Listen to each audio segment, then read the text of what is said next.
One of those days in England that you said could never end, as I was crashed out living every chance. One of those days in England we've been saving up to spend, buying rides on Mother Nature's funny belly. And then, so I worked with Roy right through, but then, by then, I was getting TV work. I was doing BBC television play for today, and I was doing theatre work. I had my musical censored scenes from King Kong. Basically, when do you remember a television series called Rock Follies? Yes, I was up the three ladies. Yeah. Yeah, I was up for the music, doing the music for that. Andy Mackay got the nod from Roxy Music, sax player from Roxy Music, but that brought me into the sphere of knowing Howard Schuman, who was the American playwright that had written it. And Howard always wanted to work with me, so he brought me into work on a musical called Censored Scenes from King Kong, which we did in 1977 at the Open Space Theatre, Charles Marowitz's theatre, just off Tottenham Court Road in London. And we did it there, and that was a wonderful piece with Mary Maddox and Little Nell. Who else was in it? Clive Merrison. Dennis Lawson.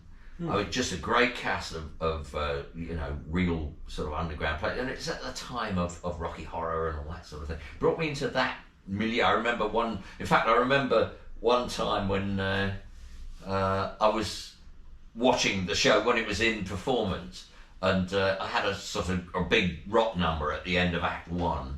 And I felt my knee being squeezed like that, and I looked over and it was Julie Covington squeezing my ear, and sitting next to her was Adamant and Richard O'Brien that had written Rocky Horror, So it was that kind of underground culty thing that eventually went to Broadway in 1980. I had a Broadway flop. Ethel Merman came to my Broadway flop, but we get ahead of ourselves. That was 77. But I was doing more and more theatre. But I was doing Play for Today with various directors. I did one with Anthony Sher. It's called The Out of Town Boys. And then Colin Buxey, who had directed Censored Scenes from King Kong, started using me for TV work as well. I'm doing BBC work, but it's all single drama stuff. And then with Colin, I did an armchair thriller. That was a step up because that was a 4-parter. And the thing is, it's more prestigious, the more episodes. So when you get into drama series and serials, that's a big step up because you're being given the responsibility for 6 shows or 13 shows, or you know what I mean. It's a bigger deal. So I was working my way up in television. But I was also doing theatre stuff, and then by the end of my time with Roy, because I was working with Roy a lot all through that, and doing solo work as well. And there were odd tours. I mean, I toured with the Albion Band in 77 or 78. I mean, I was just a gun behind. I was still doing session work like there was no tomorrow. And then I was brought back into the fold by Max Stafford Clark. I mean, all those here, 14 years later, he had a touring group called Joint Stock, which is a very prestigious new writing theatre touring group, and breaking down the barriers. And he wanted me to work on a Carol Churchill play, which the way that they worked was Joint Stock would have a workshop period. They would cast, he'd have an idea of what he wanted to do, Max. He would cast just on the basis of reputation and ability. You would get a group of actors together, and then you would workshop, and it would be quite general. You'd play kind of games together, status games, things where you sort of cut a pack of cards, and you get a card. You don't see it. You don't see your card. You just hold it up on your forehead so everybody else can see your card, but you don't see it yourself. And you then go into a room and you carry on a normal conversation. Maybe you'll be given a scenario, it's a dinner party, it's a something or other, but you act and react to the people on the basis of the status. So obviously, if you're high status, you're a king. If you're low status, you're a 2. And you have to work out what your status is, and then you sit down and discuss the experience. Those kind of things. I mean, they're theatrical games, but Max had got a load of them, and as a theatre director, he really knew what he was doing. And out of that, then a piece would be evolved through the interaction of the company. There would be a writer attached, and the one I was brought in to work on, the first one I was brought in to work on was Carol Churchill was the writer. And the play became a play called Cloud 9, which was a modern classic, very important play. So I worked on the music for that. Then that went on tour, and I went on tour with them, obviously, to see how the work was going. Then it came in to the Royal Court, but before it came into the Royal Court, Max had been made artistic director of the building. Oh. But before that, I had been at the Royal Court with a play called Bent. Now that was, again, I wrote the music score for it. It didn't have a lot of music in it. It was a play about the persecution of homosexuals in Nazi Germany, written by an American playwright called Martin Sherman. And my connection to it was that Howard Schumann, who had written Censored Scenes, and my great friend and with whom I worked in television later on in the 80s, had his partner in life was a theatre director called Robert Chetwin, who was a well-known, very successful theatre director who had directed, very successfully had directed a young actor called Iain McKellen in Shakespeare. And this was to be Ian's coming out piece, because Bob Chetwin was gay, Iain was gay, everybody knew it, but it was not publicly declared. And because this play was about the persecution of homosexuals in Nazi Germany, this became Ian's piece, coming out piece. And I was brought in because of the connection between Howard and Bob. So I worked on that. It was initially in for 3 weeks at the Royal Court, produced by Eddie Kulakundis, and then it transferred, because of Ian and Tom Bell, who was the other lead, it transferred to the Criterion Theatre, which is right on Piccadilly Circus, my first and only West End play. So that had happened.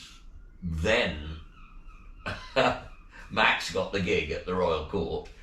So I was back at the court about 2 months later with Cloud 9, which was recast. It was the court production, which instead of having Tony Sher and who else was in it? Julie Covington was in the touring version.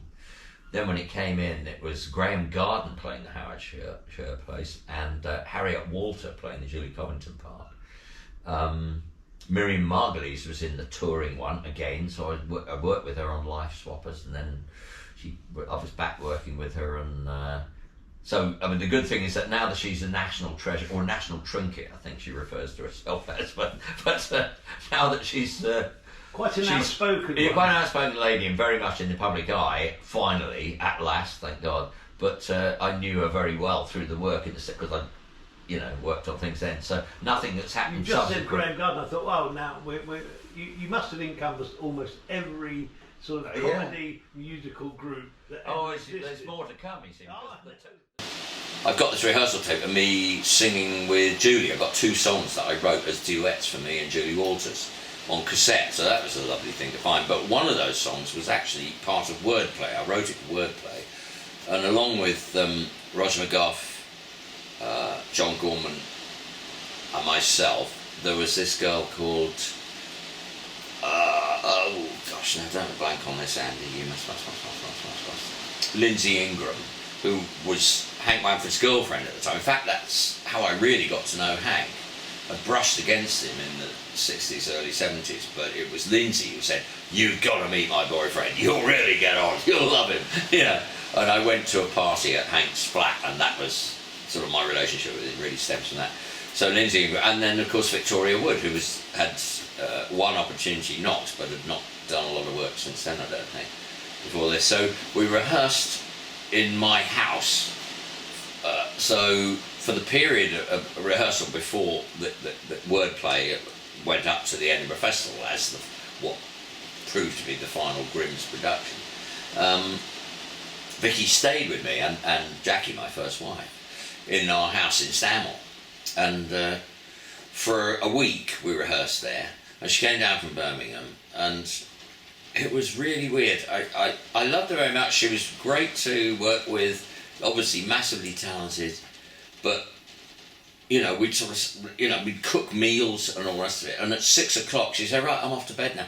And she'd just go upstairs with a packet of biscuits and you wouldn't see her till the next day. I mean, she just was so withdrawn and not sociable at all. It was very strange. So I don't know whether that changed. I imagine it must have over time. But I think she had issues and was quite kind of, I don't know. It was just weird because working with her was fine, and she was fabulous on stage. She was really good, and I've got lovely photographs of that period in production.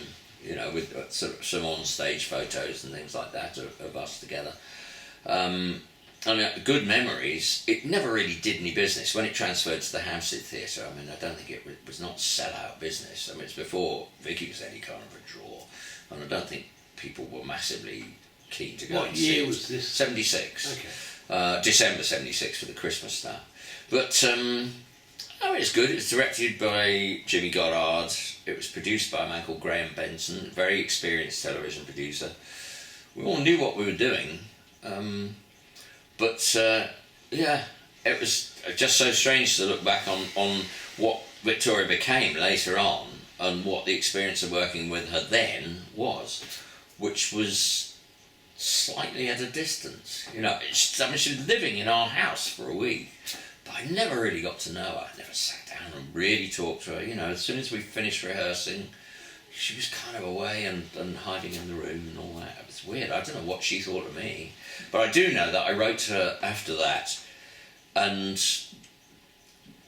basically said to her, I know that you're very skilled with the comedy that you do, but I also think that you're very impressive as a songwriter. Why don't you work on some more serious material? I could see you as a female English Randy Newman. You have a great facility with songwriting.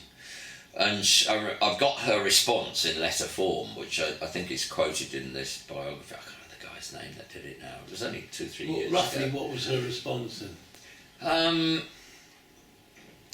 She's I've been thinking very seriously about what you said, which I thought was quite sweet. I mean, with hindsight, it's kind of ridiculous. I mean, telling Victoria Wood that she'd be better off not doing the comedy is probably not one of the better judgments I made in my life. But I honestly felt it at the time, I can't remember now. I will have a scan of it somewhere. On my computer I'll have a scan of the thing. Make a list of things you want me to send you and I'll send it to you. I've got letters from Viv that I have scans of, Viv Stanshall that I have scans of, because they're so weird and wonderful. I might end up having to do, as I say, a series of films about different sections. Yeah. Anyway, the Vicky thing, that was it really. I mean, it just, to my detriment, I'm happy to tell the anecdote because she was wonderful. She was really true. When she sat down at a piano, she was spellbindingly good. And there was one song called I'm Throwing a Party for the End of the World. So it was either called I'm Throwing a Party or The End of the World, or something like that she did in the show, in wordplay. That just, in microcosm, was an absolutely wonderful piece of work. And I just thought that was a great direction for her to go in, but she obviously didn't. She then wrote her first theatre piece fairly soon after, which went into the West End and was pretty successful. And then the rest is history, theatre piece. Talk to me about Rutland Weekend Television. Oh, Rutland Weekend. Well, I discovered recently that because of this wonderful publication called the Doodah Diaries, which a man called David Christie has been compiling since Moses was a lad. I mean, he's obviously a fan, but he's much more than that. When I went on the road finally with a latter-day version of the Bonzos, much later on, this is because of the Bonzo Dog Doodah Band, that's why it's the Doodah Diaries. David was on tour with us, and we used to call him and this guy called Ray that was touring with us. or would come out. We used to call them the carers. They weren't the roadies, they were the carers, because we were all so bloody old. We really needed to have the people, I mean, much more than people to just kind of set the amps and drum kit up. We needed people to kind of Look after you. Yeah, to look after us, to make sure that we got a cup of tea and a sandwich and all that kind of stuff. I must use that bit I've got of the head ballet from your because he's in it, because it was his birthday party. Oh, right. I'm in the dark.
The reason I mentioned the Doodah Diaries is to big up the Doodah Diaries, which is the most extraordinary in-depth piece of sort of fan writing. Well, it's more than that. I mean, it's a really in-depth chronology of everything anybody associated with the original Bonzo Dog Band was involved with. But from that, I know that the Rutland Weekend Television took place in 1975. My involvement with Rutland Weekend Television.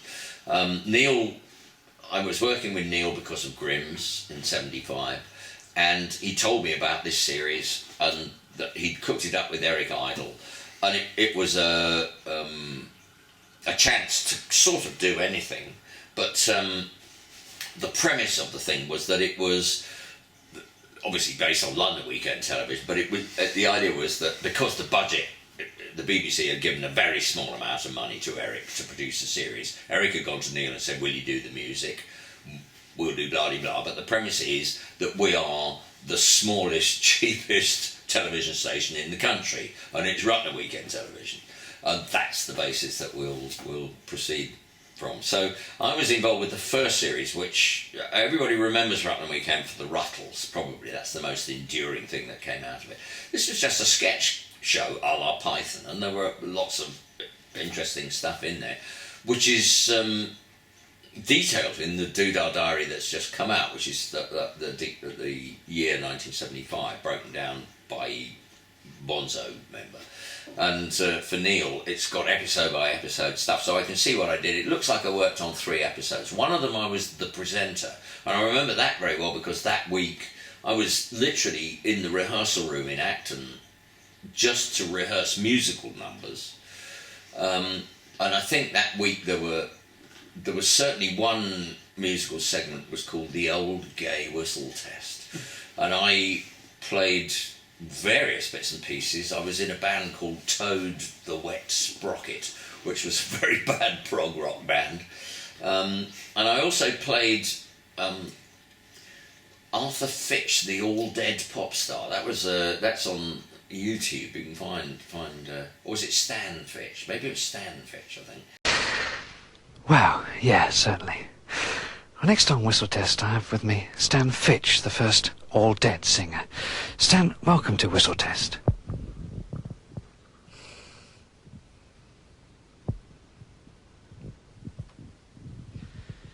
Yeah, right. Well, now Stan's going to do a number for us off his next album called Even Further Beyond the Grave.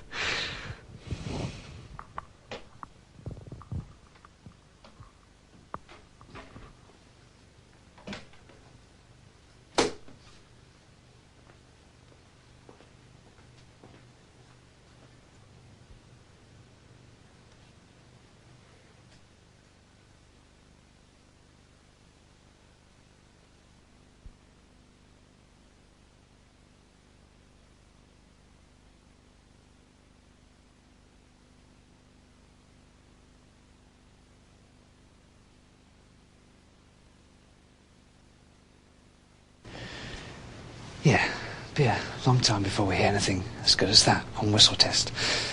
The old hip hop. So I'm basically it was aping the style of the old Grey Whistle Test. Obviously, it had slight sort of top of the pops carol work and stuff like that. But the idea was that Eric played Bob Harris and interviewed me when I was dead. I was just made up white and completely immobile in a chair, and he's interviewing me about my latest album and all this, and then I sing a song because I don't sing at all. I'm dead. They put a guitar onto the body and I'm there, and there's lots of very, very flashy camera work and, you know, all the sort of CSO and you know, effects, and I'm just there, and at the end of it says, right, great. It cuts away. And there was a lot of other stuff as well, and we also did a Batman and Robin sketch. But during the course of that week of me stooging about, waiting to rehearse these things, Ian Keel, who was the producer, said, Andy, come over here. He said, we don't have anybody in mind for being the presenter this week. Will you do it? And we're back to never say no. I mean, I'm not an actor, and I got to say, I didn't do a terribly good job. I'm pretty stilted on this thing, but, you know, yeah, why not? So I was made up with a short wig and a little goatee beard and all of that, and I was the presenter for...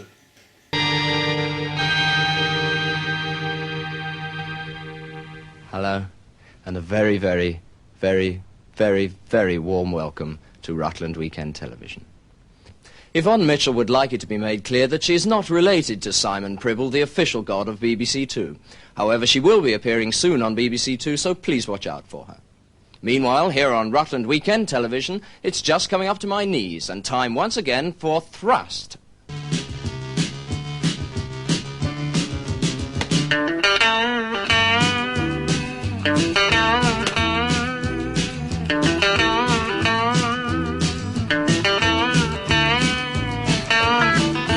Daddy went off to work about 7:30.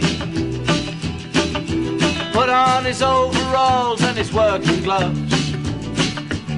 He said United drew again to his cousin Harry, and read a magazine about crime and secret love.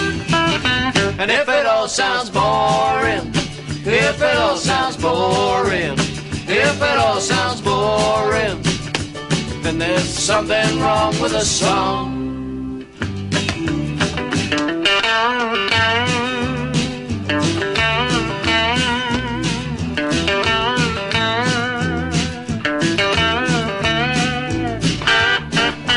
Mama went down the hill to the supermarket. She brought back groceries in a carrier bag.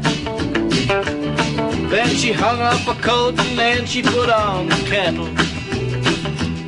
Sat down with a cup of tea and lit a fag. And if it all sounds boring, if it all sounds boring, if it all sounds boring, then there's something wrong with the song or you.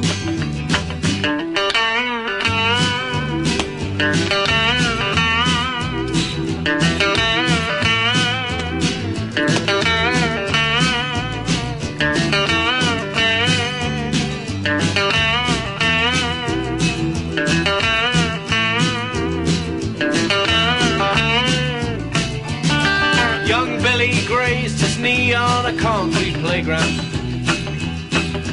and answered yes miss when they called his name. Auntie Mary rearranged the mantelpieces and sucked a peppermint before the rent man came. And if it all sounds boring, if it all sounds boring, if it all sounds boring, then there's something wrong with the song, or you, or me, or something.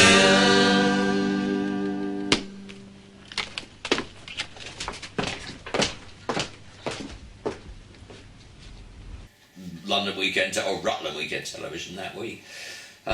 So there were 3 episodes, I think, through that series that did. But then what happened was they did a second series. I was not involved with that. I can't remember what year that was. This was done in 75, so it might have been the year after. Might have been in 76. I don't know. I mean, it could be that they were doing the second series of that when I was off working with the remnant of Grimm's with Victoria, and, you know, it could have been done at the same period. Sometimes there might have been a clash. Maybe I wasn't asked. I don't know.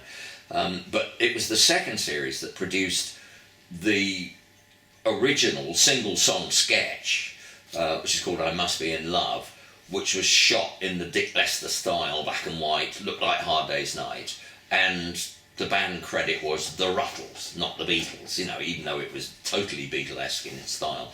And from that, when Rutland Weekend Television was taken by Eric over and shown to Lorne Michaels, who's the producer in charge of Saturday Night Live in New York, Lorne homed in on that and said it was really good. If I give you the money, why don't you make an entire Ruttles film? And that was the provenance for All You Need Is Cash, which is the original wonderful 1 hour Ruttles special. And then Neil, of course, had to go away and write 20 songs, you know. And there's a whole saga, and that'll all be told in the Doodah Diaries, I'm sure, when we get there. But you had nothing to do with it. I had nothing to do with the original Ruttles. Right. I am a subsequent Ruttle, and I've sung Ruttles songs, I've toured with Neil as the Ruttles, I've done Ruttles work, but the original Ruttles was John Halsey's band, Fatso, with Billy Bremner, Roger Rettig, John on drums, can't remember who the bass player was. But anyway, that I was not involved. And then when they made the album, it was Eric slightly involved, but it was basically Neil Innes, Ollie Halsall, wonderful on guitar, Ricky Fattar, and John Halsey playing the immortal Barrington Womble, or Barry Wom. The fact that I was in the Albion band for a couple of seasons, doing Sandy Denny songs, that was sort of 77, 78. There's something on YouTube about that. What else did we miss? I think that's it, but, you know, we did Joint Stock, we did Getting to the Royal Court. So remember, from the end of 79 onwards, for 4 years, I had a background job that was always there, which was as a sort of in-house music director for the Royal Court Theatre under the tenancy of Max Stafford Clark. So if there was anything musical in the building, he would call me up and ask me to... So that was a regular income as well? No, because... no, you only got paid for what you did, and it was equity minimum. And to be honest, if there was music and everybody else was working a full day, I'd probably only be there for half a day, so it was half equity minimum. So you're talking about bugger all money. Right. It was prestige, and it was good, and it opened doors, got me telework and stuff like that. And it got me noticed, but it was not an earner. So also...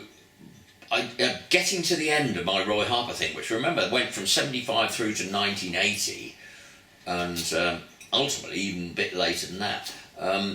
But I really worked with Roy right up until the end of 79, and we did a tour, 4-piece band with Preston Heyman on drums, Val Moss on bass, myself and Roy, and we finished up at the Dominion Theatre in London, and a couple of times on the tour leading in there, David Gilmour, who was a good friend of Roy's, had turned up and jammed. He joined in with the band, which was fun, and I liked David, and we got on well.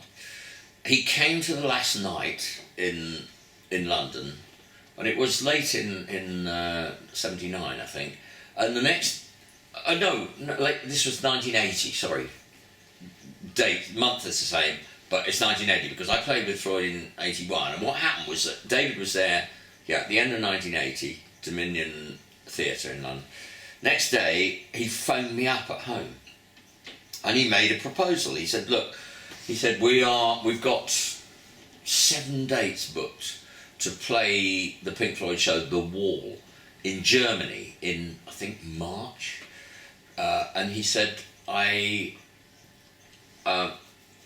he said, explain the concept of the show, which is that we have what's called a surrogate band in the way we present the show, and that is a second band that exactly mirrors the lineup of the actual Pink Floyd. So there is another guitarist, another bass player, another drummer, and another keyboard player.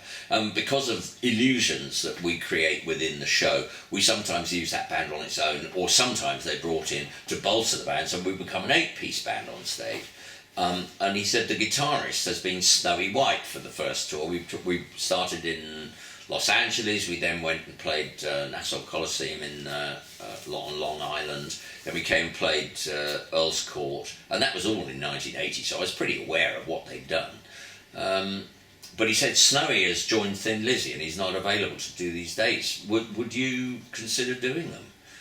So, a bit of a jaw drop, probably took me 2 milliseconds before I said yes. That long? Yeah, and that was it. So that's how I got the gig. But what happened was that before that happened, I'd been involved in 1979 just on a session. BJ Cole, my old friend who I'd known for the best part of 10 years, maybe not so many, maybe 7 or 8 years, pedal steel player, wonderful guitarist, good session player. So I knew him from session playing. He played on that album of mine that you've got, he played on that all over it. And a good friend, great musical collaborator. He'd involved me. He said, "I've got this singer that I'm producing some tracks for. I've got money from Andrew Lauder at United Artists. Would you come in and play on the tracks?" I can't remember where it was, somewhere in South London, the studio, smallest studio in South London. So I said, "Sure, no problem." So I went in, and this was Hank, who I knew, Hank Wangford, who I'd known through Lindsay Ingram when we did Wordplay, which several years before. I'd seen him socially a bit through, but not a lot. And we went in, and I loved the tracks, they were great. Albert Lee came in and played guitar on them, and it was a good band. So then Andrew heard them and said, "No, I'm going to pass, I don't think so." So the money ran out, there was nothing to finish it off. So then BJ panicked and said, You've got to finish this album. I want to finish this album off. So I said, fine, I said, "I don't really want to play country music. I've been there and done that, and I don't think it's a good career move, but I'll come in and play on the album." So I went in and played on the album. I did enjoy it a lot. The next thing was that BJ was putting the album out on his own label, which was called Cow Pie. And of course it was. Yeah, like the Desperate Dan Cow Pie with the horns and the smell coming off. And he said, "Well, we've got to promote it. I've got 3 dates booked." He said, "The Hope and Anchor in Islington, the Half Moon in Putney, and the Pegasus in Stoke Newington." He said, "That I just want to play 3 showcase dates. That's it. You don't have to do anything after that, but just please play those dates." So, okay, fine. So I got out the cowboy hat, put on a suit, went and did these things. And on one of those dates, may even have been the Hope and Anchor, Billy Connolly showed up with his then girlfriend Pamela Stevenson and hired the whole band. It might not have been the first one at the Hope and Anchor. I'm thinking about it. It might have been, because what happened was that we played those 3 dates, and honestly, it was the most fun I'd had standing up that year. It was bloody brilliant. It was funny. It was musically great. It was lovely stuff. It went down a treat with an audience, and I said, "Okay, yeah, sure, I'll do some more." So we carried on with it, and we rapidly built a very good following. But anyway, there was definitely one night at the Hope and Anchor in Islington that Billy came down with Pam Stevenson, who was just his new sort of trophy girlfriend, and And he talked to us after the gig, and he just hired the whole band for his next tour. So before I actually got to Germany with Pink Floyd, I'd been out and done 3 weeks with Billy Connolly.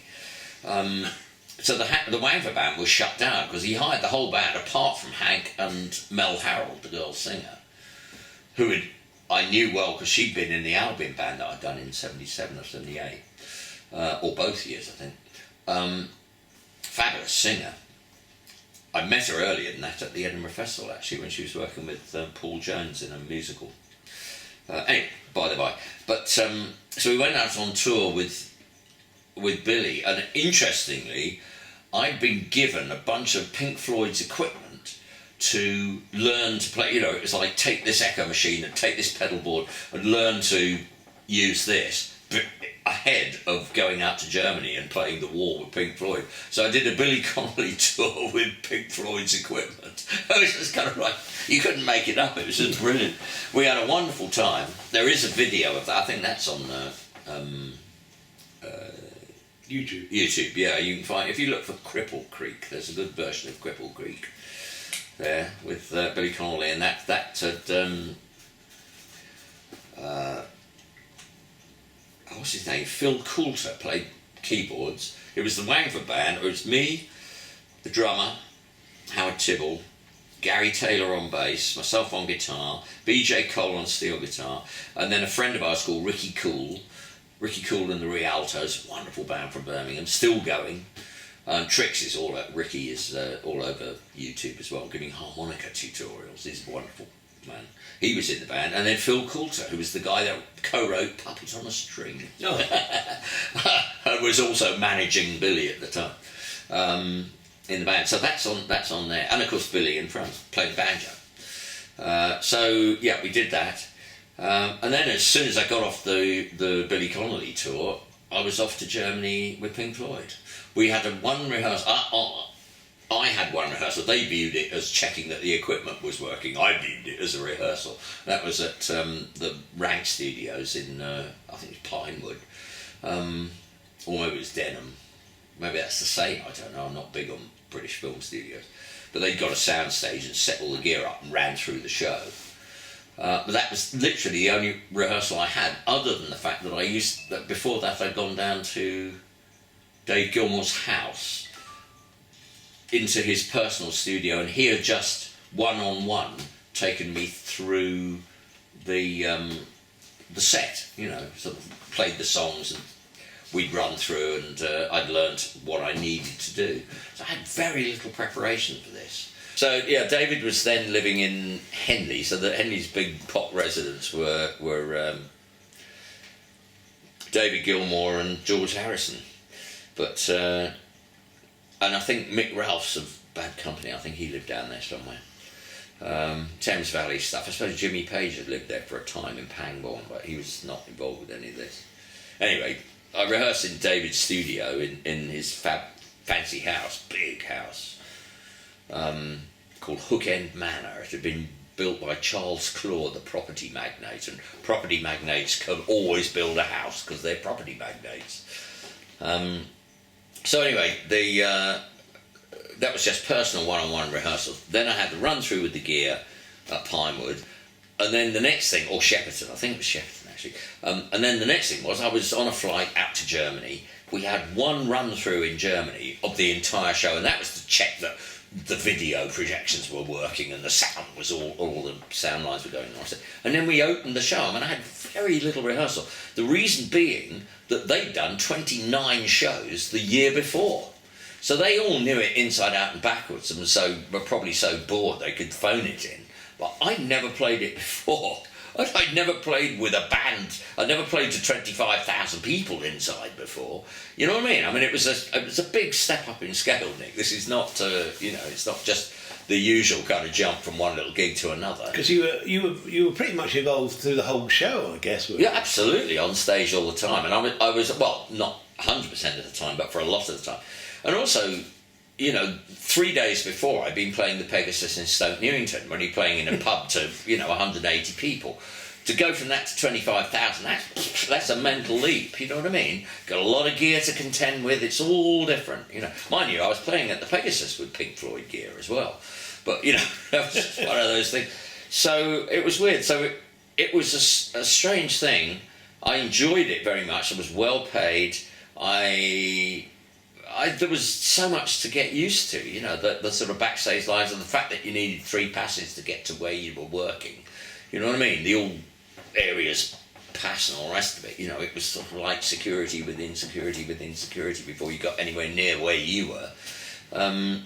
And all of that. How long did the show last when you were actually on then? How long? Yeah, the duration of the show, not how long it was on. I would say probably an hour and 3/4. Okay, but with an interval. But did you have to get there pretty early anyway to set up for it? Well, this was in Germany, so we were staying in a hotel. The show was in Dortmund at the Westfalenhalle, which is a sports arena. We, however, were staying in Dusseldorf, which is half an hour's drive away by coach. Why that happened, I don't know. I do know that when we were in Dortmund, while we were there doing this thing, we were bidden by the mayor of Dortmund to a civic reception because during the time that we were there, and it was originally booked for 8 days, but they added an extra show. So I suppose that meant that we played to 200,000 people in a week. During the time we were there, we became the 10th biggest industry in the Ruhr. Which was quite impressive, really. And yeah, I remember Steve O'Rourke proudly telling me that. He was Floyd's manager then. Anyway, we had a civic reception with gourmet food. Somebody had told them that Pink Floyd, they like gourmet food. It's the only time in my life, to this day, and I've had a long life, I'm 77 years old now, lived every one of them, as you can see. The only time I've ever walked into a place where there was food and I could not tell you what any of it was. I could not put a descriptive name to anything that was in the... It all tasted good, hopefully. Yeah, I mean, yeah. But honestly, I mean, we're talking about lark's tongues in aspic. I mean, you know, and if you don't know what they are, you know, I hadn't got a clue. It's always like, yeah, try a bit of that. Oh, that's nice. What the hell is that? Because you're in Germany. Best not to know. Even if it had a ticket, it was in German. So, you know, we hadn't got a clue. So we sat around this big table and there were all these civic dignitaries, you know, glad-handing and being nice to us. It was bizarre. Was Pink Floyd staying in the same hotel as you? I was staying in the same hotel as Pink Floyd, except for Roger Waters.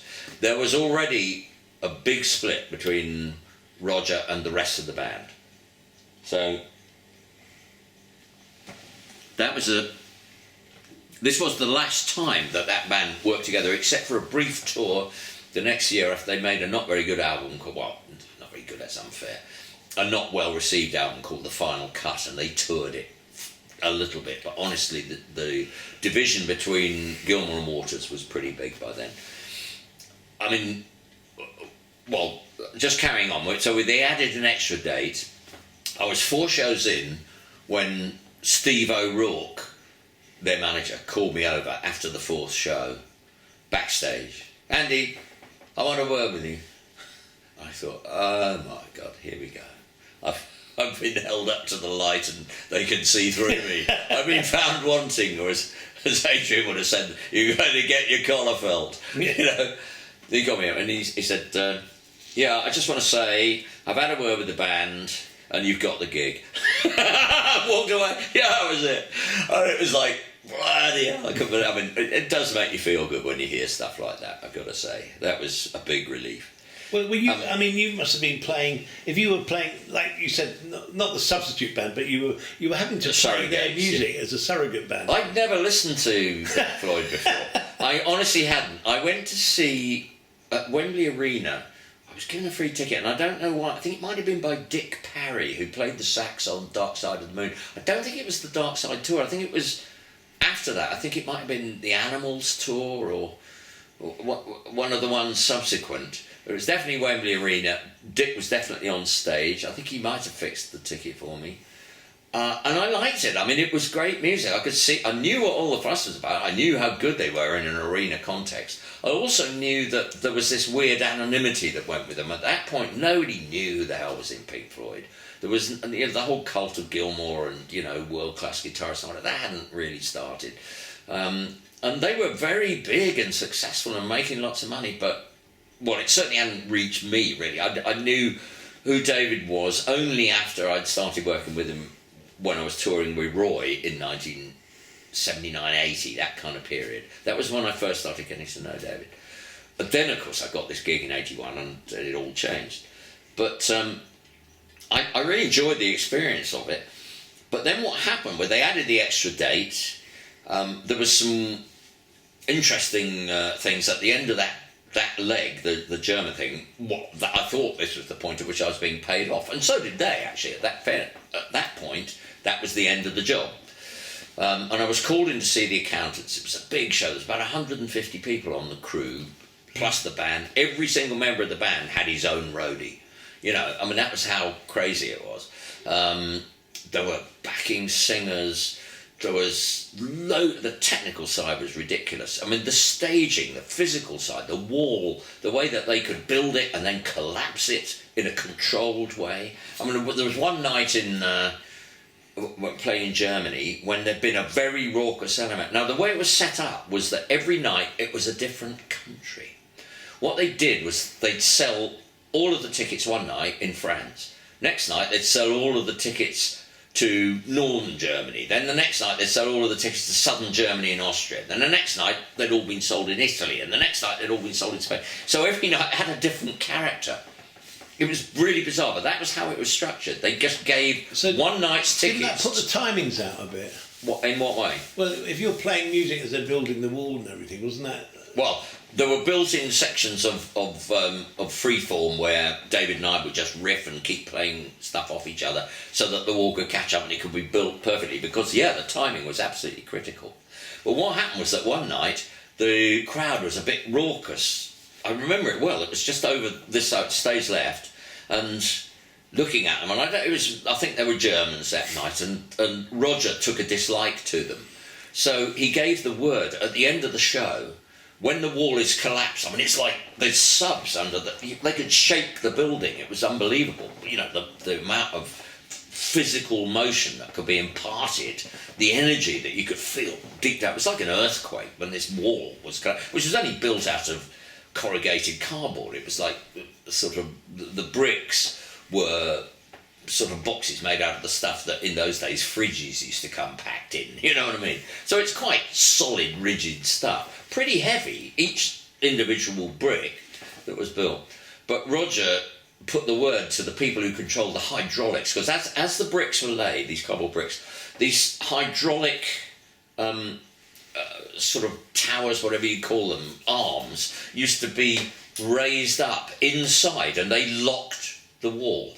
And at the top, there was this thing, it was sort of heart-shaped, and they could flip it that way or that way. They could, you know, they were able to oscillate this thing. And that was how, when at the end of the show, the wall was collapsed, with this thunderous noise going on and the rest of it, they'd flip it literally, first row that way, next row that way. So it fell in a controlled collapse, so that you didn't kill people. But Roger went to the hydraulics people, and he told them to deliberately push the entire thing into the crowd that side, because he didn't like them. It was brilliant. They actually did. I mean, it only caught the first rows, but you didn't want that coming down on your head. I had to play underneath that thing when it was coming down. I was in a cage behind it, absolutely rigid cage, very, very solid, like an Anderson shelter. Didn't you have to wear latex gear as well? Yeah, that was earlier on when I was in front of the wall. That was for the opening of the show, and also for a period in the second half when we played there was a tune called Run Like Hell. We do that, and that was in front of the line of the wall, because there were multiple stages. There was a stage in front of the wall, and then there was another stage behind it. Wasn't it one of those shows where they recorded for the album? The live album. What? You know, the Wall, the live album. Yeah. That was the shows that you did. I played on those. Yeah. Did you get royalties for that, or is it? No, because I was working on a buyout. Yes, it doesn't sell much, you know. I I get money and Snowy gets money, who is the guitarist I took over from. I had to get in touch with James Guthrie, was the recording engineer and the out front mixer for those live shows, and say, what did I play on? Because what they did was they mixed and matched some of Snowy's performances with some of my performances.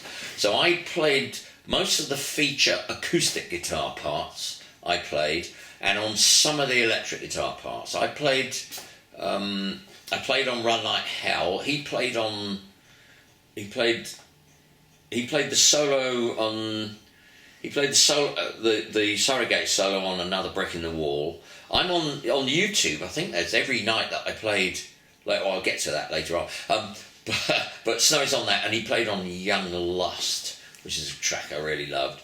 But I played I played on Comfortably Numb. I played on Hey You. But I played on Another Brick and all that stuff as well. But anyway, James sent me a spreadsheet, literally a breakdown, track by track.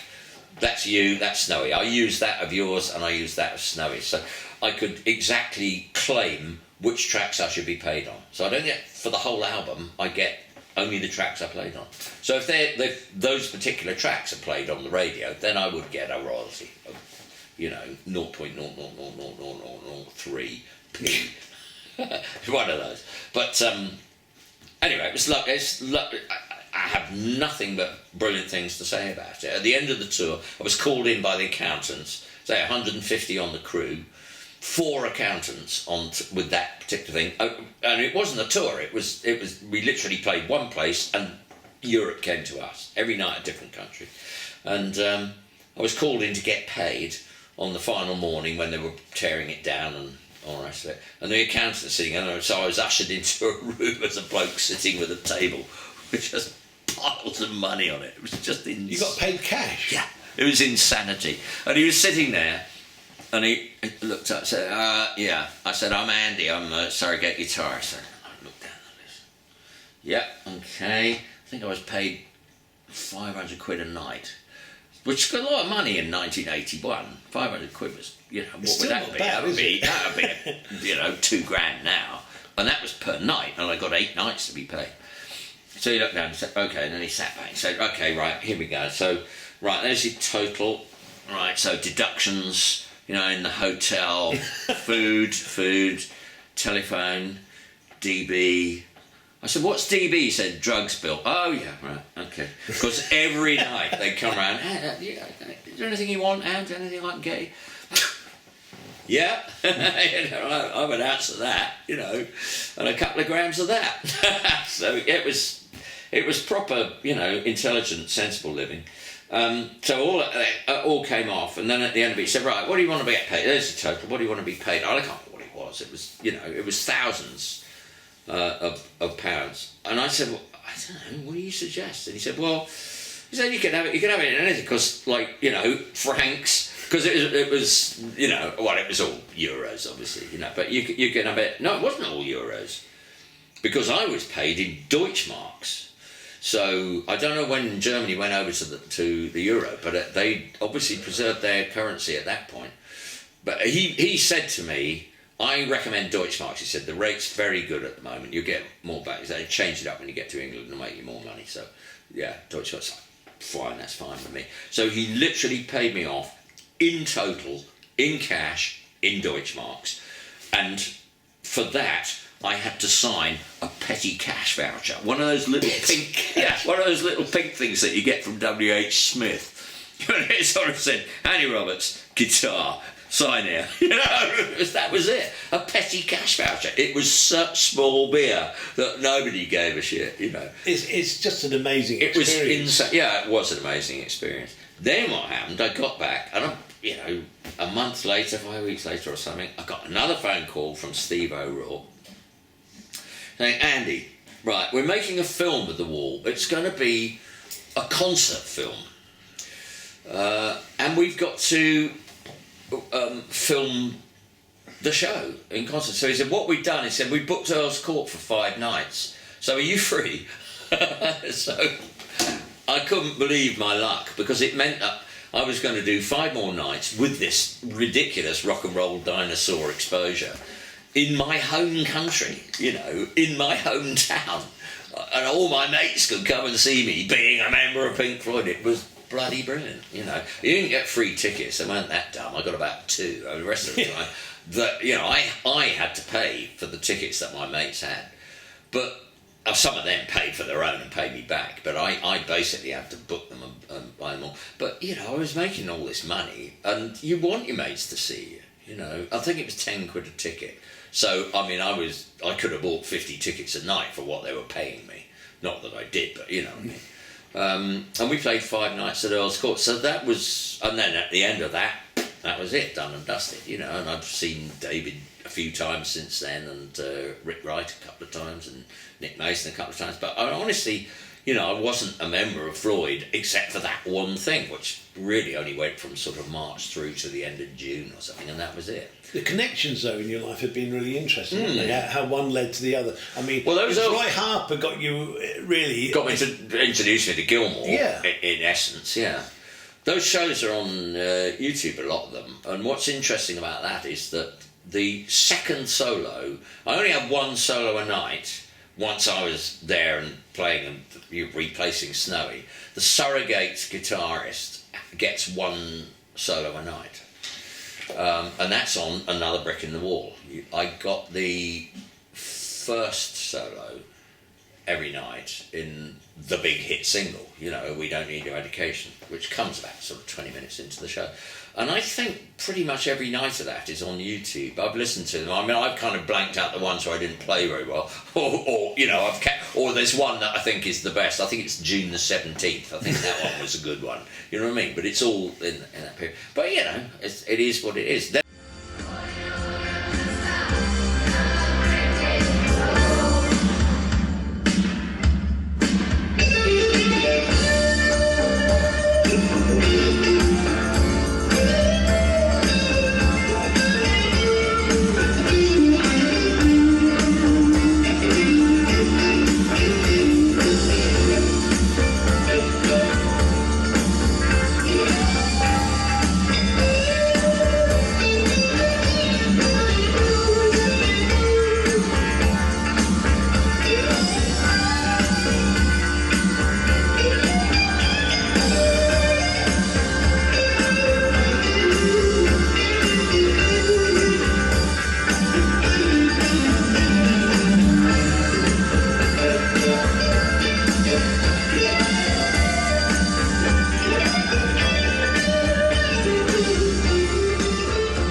The live album came much later, and that was when they got in touch with me and they told me that they were putting out a live album. And in fairness, they have always sent me. I've got initially it came out as just a 2 CD thing, I think, and they sent me one of those, and then they brought out a massive, great big box. It was like 180 quid or something like that. A few years back now, probably 10, 12 years ago, and they sent me one of them. God bless them. You know, so, and it came with, I don't know, garments and, you know, badges and extra data discs and all of that stuff. It was just amazing. But they've treated me very, very, very fairly. And I saw David last about 5 or 6 years ago, because, you know, he's got 2 houses here in Brighton. No. Oh, he has, yeah. He bought one. He sort of retreated when COVID came, and I don't think he's really come back. But he's married to a girl called Polly Sampson. Used to be partnered up with Heathcote Williams, the writer. Really good, underground, great poet, playwright. And has children with Heathcote as well. And then she met David, and they've been very solid together. She writes the lyrics. She writes the lyrics, and David writes the words for the work that he's done recently. And it's a very strong creative partnership. But he bought an old house. It's in a strange place for somebody that's as sort of, shy is the wrong word, but I mean, he doesn't put himself out there, David. He doesn't want to be, you know, chased around. He's not your average pop star. But he bought a house in a very exposed place because it's in a really touristy place in Hove. But they then bought a place down the road, same road on the coast. He built a studio at the back of that house, a really lovely self-op studio, loads of lovely features. And then they bought an old Turkish bath about 100 yards away and got permission to alter it and built this massive modern house on the basis that this with serious amounts of money. I mean, we're hundreds of millions we're going into here.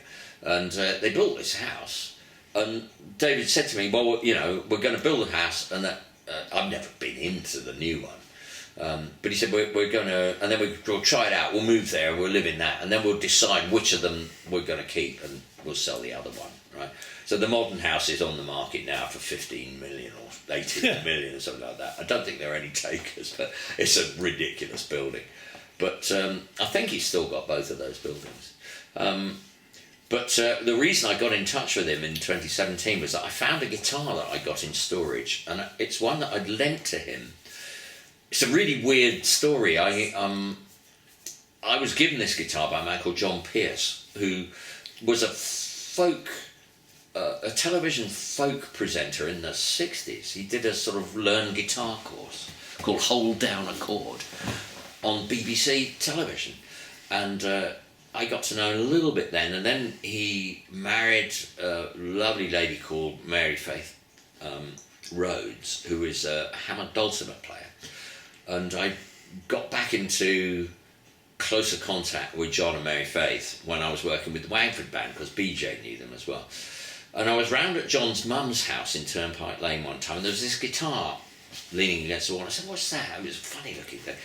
I said, what's that? To John. It's all on my website, by the way, this story.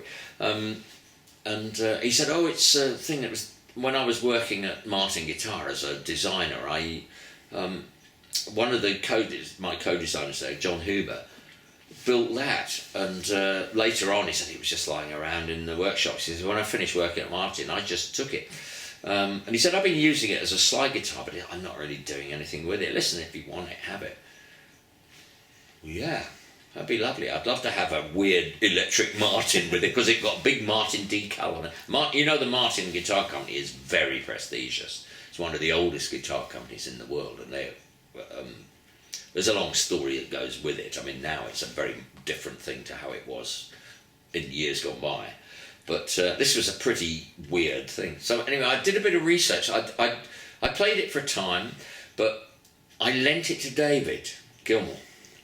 I took it down there just to show him, and he went, oh, that's really interesting. And he kind of liked it. He fell in love with it.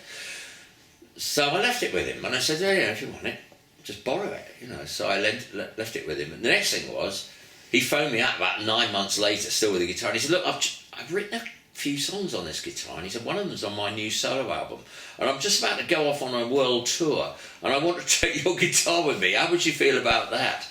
And I said, well, honestly, David, I don't know that I feel very good about it. I know what guitars are like when they're on tour. They do get a little bit of manhandling and mistreatment.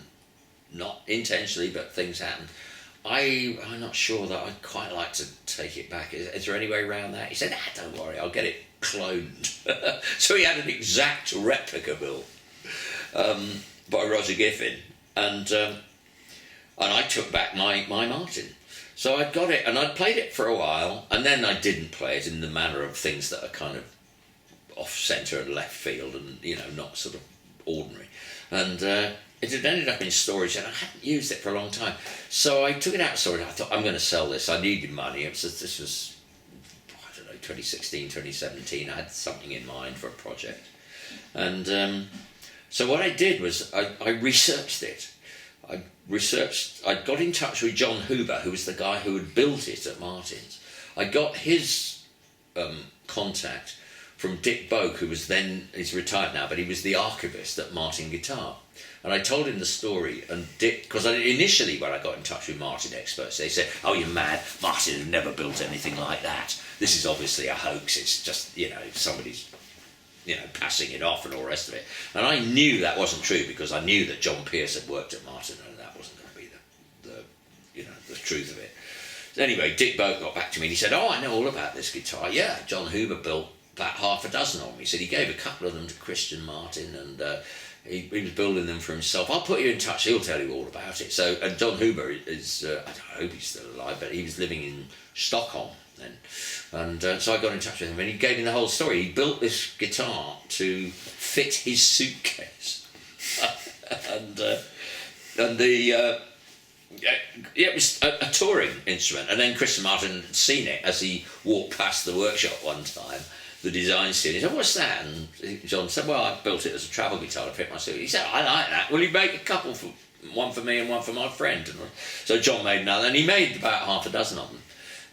And it was a really weird, it was a solid body guitar, 2 pickups, electric guitar, fully electric, but it had many design features, which I won't go into the details of. But it was very unusual. But crucially, Dick Boak, in an email to me, he said, "Oh yeah, I know this. This is a prototype." Now that, coming from the man who was the head of the archive at Martin Guitar, that meant this is official. This is the real deal. So I had a prototype Martin, of which there'd only ever been 6, and I got the only one that existed then. You know, all the others were long gone. You know, they'd all been finished. So that let me, you know, it meant that there was some value. But I thought, well, now I've got to tie this into David Gilmour, because he liked this guitar and he used it. And if I sell it, I'm going to sell it on the basis of David Gilmour played this on an album of his, you know, because that's going to whack the value up. So I got in touch with David then. So the point of the story is that's the last time I was in touch with David. I think it's 2017. So I took the guitar round to his studio, because he only lives 2 miles away, or then lived 2 miles away. When COVID came, he and Polly left, and I don't think they're back now. And I don't want to bug him, you know, because he's got his own life, you know what I mean? It must be hard being that pre-owned and that famous. Anyway, I took the guitar round to his studio, and he got his guitar tech to bring the clone from London, from his storage base up in London. We brought them to his house, to his studio together in Hove, and put them side by side, and we sat down and caught up and played for a couple of hours, and he showed me his studio and all the rest of it. So that was bloody wonderful. And then I said to his guitar tech, "I'm thinking of selling this guitar." I said, "It's weird because I don't know what value to put on it. Weirdly, I wish David would buy it. I know he always liked it." And Phil Taylor, David's guitar tech, said, "Look," he said, "don't bother, David." He said, "I'll buy it. And I'll give it to David as a present." So he said, "What do you want for it?" And I said, "I don't, you know, the problem is that it's a weird one. It is unique in its own way, but it's not good for everything that guitars do. And its biggest value is that David played it. So, you know, I can't put a price on it." And then I said, "I know what. There's an amplifier that David just showed me in the control room in his studio here that is bloody lovely. It's a boutique amplifier. It means it's been custom built by a really, really clever amp builder." And I said, "If you get one of those amplifiers made for me and give it to me, I will give you the guitar." And he said, "Okay, deal." So he went ahead and he had this guitar built. So I now have a Lazy J20, which is a really classy amplifier, beautiful on-stage amplifier. I'd never need for anything else in my life, really, as amps go. And I gave the guitar to David. Wonderfully, when David sold his entire guitar collection 3 years later, he didn't sell the Martin. Now, he sold the clone, the Roger Giffin clone of my Martin. The whole story about where I got the guitar, because I told Phil in writing all the story about John Pierce giving it to me and how I changed it up and made it very playable and all that sort of thing. That whole story was told in the catalogue at Christie's when they sold it. And when they sold that guitar, it sold for $50,000. I mean, I would have taken $3,000, and as it is, I swapped it for an amplifier that probably would have cost $3,300 or something, you know. But $50,000 just because of the association with David Gilmour. There was another guitar, the guitar that I played on the one of the guitars I played. It's an acoustic guitar that I played on the Wall live album. And it belonged to David or to the band, and that guitar sold for, I think, $395,000. Something completely, utterly bonkers. It was in the, I think 375 or 390, something like that. $1,000. It's, well, I sold the exact same model, an Ovation Legend Custom, from pretty much the same period, and I sold one quite a few years back now, maybe 6-7 years ago, for 900 quid. And this sold for that amount of money because David had played it on albums. It was the guitar that he wrote Comfortably Numb on. Ooh.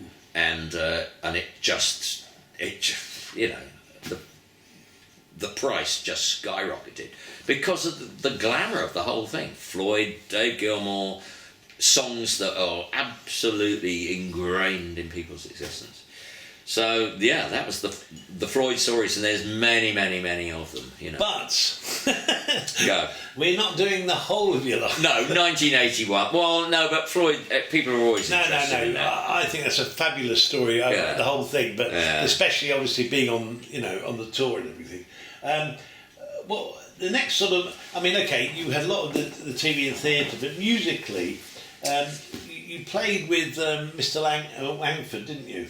I did. I played. That was just pub stuff, but it was very successful. I mean, we played pretty much only 4 or half a dozen pubs in London. No, it never really went out of London, but it was massively successful, and I made a lot of money off the books. I mean, sort of undeclared, really, because it was cash in pubs and stuff like that. Yeah. Very happy to do that, but eventually the dynamic changed. I mean, Hank has always been a semi-pro. He has never been... Well, I mean, now he's retired and he is, I suppose, a full-time musician as much as anybody, probably much more than I am.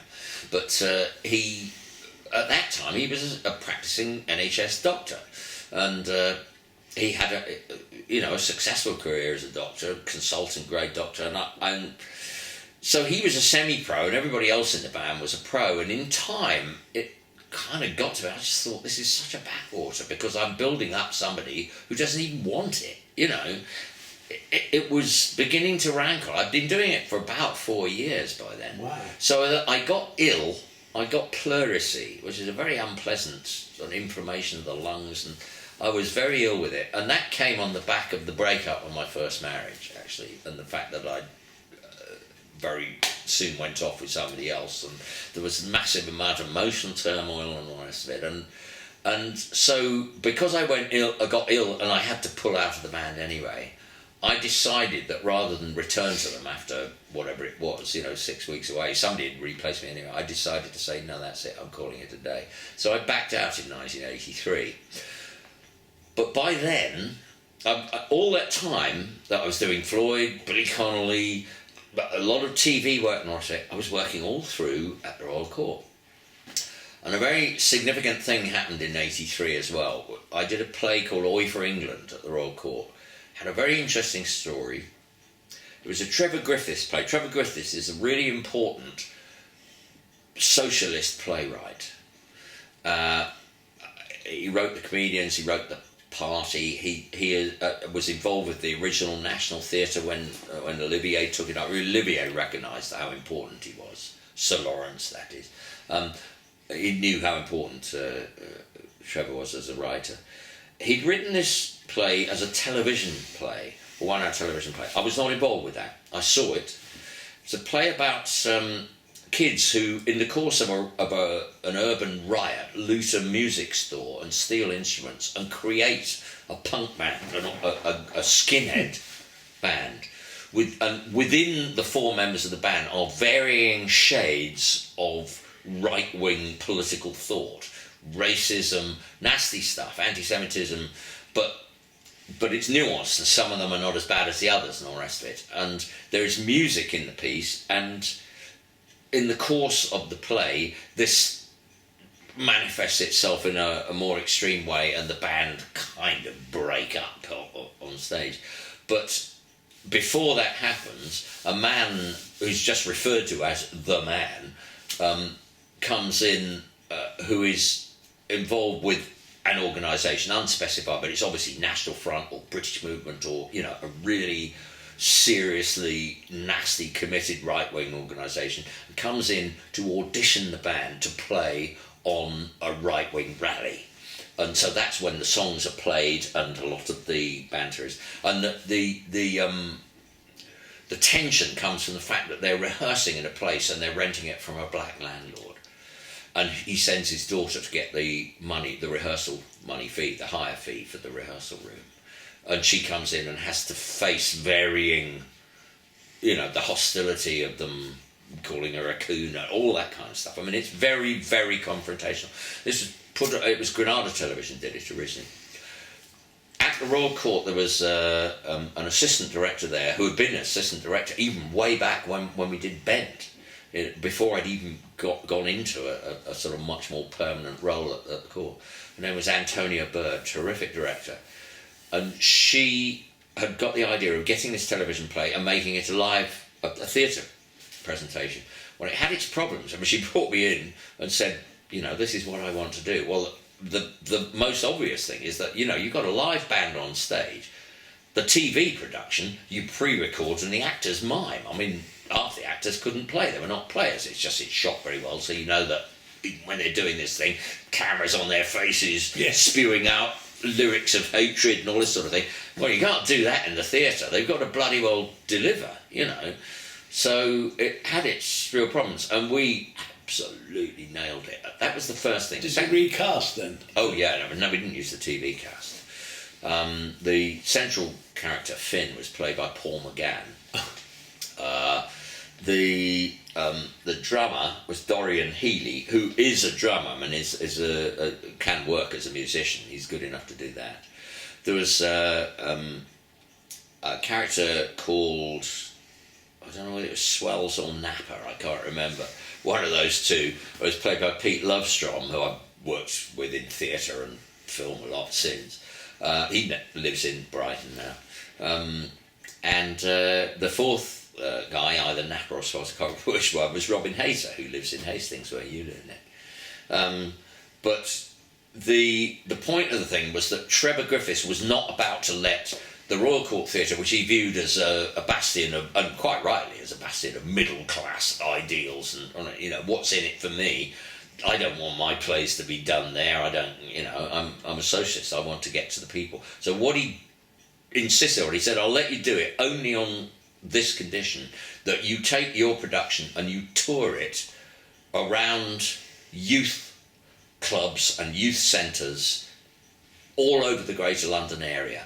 But it was a great experience, and it was an immersive experience. As I say, Trevor insisted that we tour it round. So what we did was got these actors together.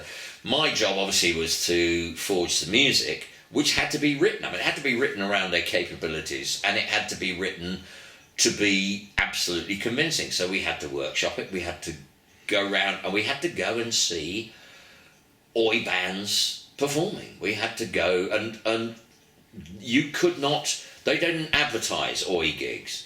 You had to tap into a sort of underground telephone network, and the word would filter down of where the gig was that night or that week or whatever, because these were seriously complex. I mean, this is a room of kids with their hair shaved to the skull with swastikas tattooed on their faces. This is straight off the terraces at Upton Park, which is West Ham's ground then. This was absolutely the thin end of the National Front British Movement wedge. It was serious, right-wing, nasty, racist, politically committed right-wing music. And we did the research, and amazing things happened in the course of that. What we did was we got the kids, our actors and the kids, and day one, we sent them off and they got their skinheads.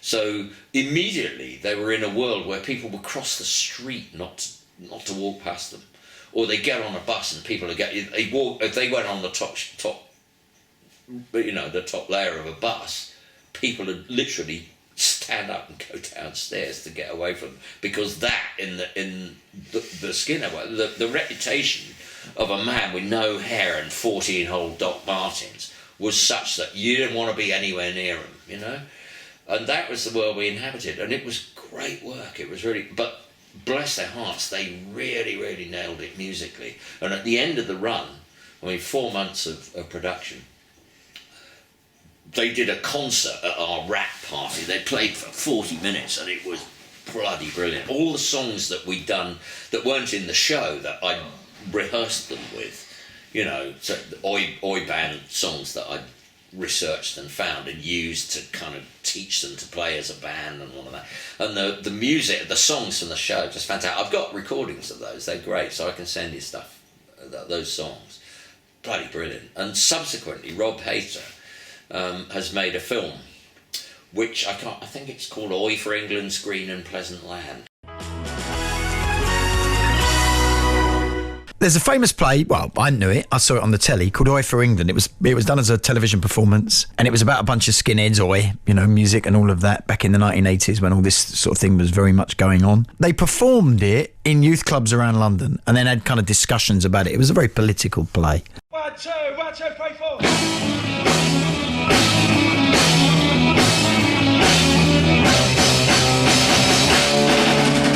England's green and pleasant land, there's some that sit, some that stand, there's some that eat, some that don't. You know what? You know what? Oi, oi, me and you. Oi, oi, coming through. Oi, oi, what we do. Oi, oi, oi, Is there a play to be written that can somehow warn our kids about the danger beyond?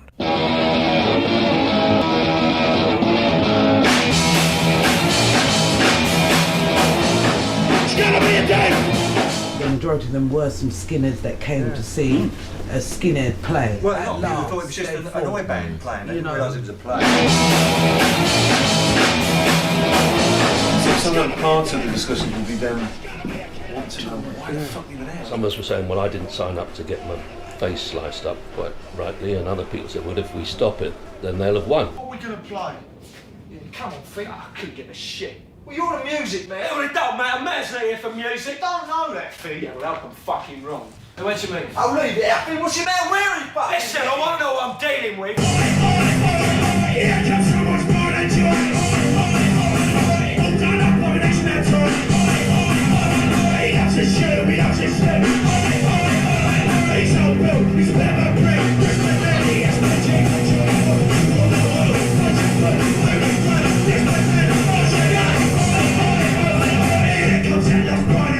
Went on the road, you saw it, you know, you tasted it, you felt it, but it does release raw emotions, it does. You know what I mean? Whoever you are in charge, you are not going to fucking shackle us.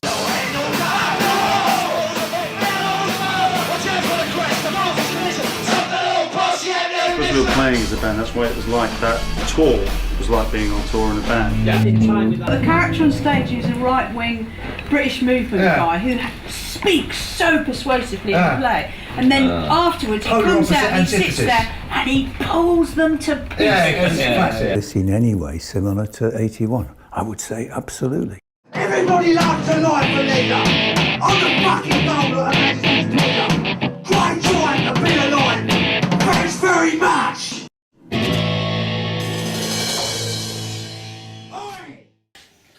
It's available for rental, I think. I don't know whether it's on a YouTube. Continuation of that then? No, it's the story of the production, and I'm in it. And Antonia, who died a number of years ago now, very young, tragically, of thyroid cancer, but who directed it wonderfully. And she directed films. I did drama series, and all sorts of stuff. I mean, I did, you know, probably 50-60% of all of her television work while she was alive, and film. I mean, we went out to Hollywood and did a film at Disney and all of that. You know, she was really important in my life, but she did fantastic work on that, and she's in the documentary which is about this thing. But this was very early on. It was before she'd ever directed anything on film or VT.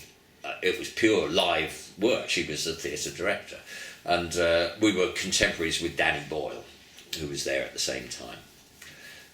And it was just, you know, the Royal Court was brilliant for that anyway. I mean, you had wonderfully talented people. But the Oi experience came right at I didn't work at the court again. That became very, very centrally important to me. But I think 83 maybe, I did Antonia Bird's first television thing. She went away and I mean, I carried on. I wasn't playing with my own first. I carried on playing pub rock. I had a band. Briefly, I had a band called Brad Breath and his Two Buttes band. We did a couple of gigs with that, or maybe a few more.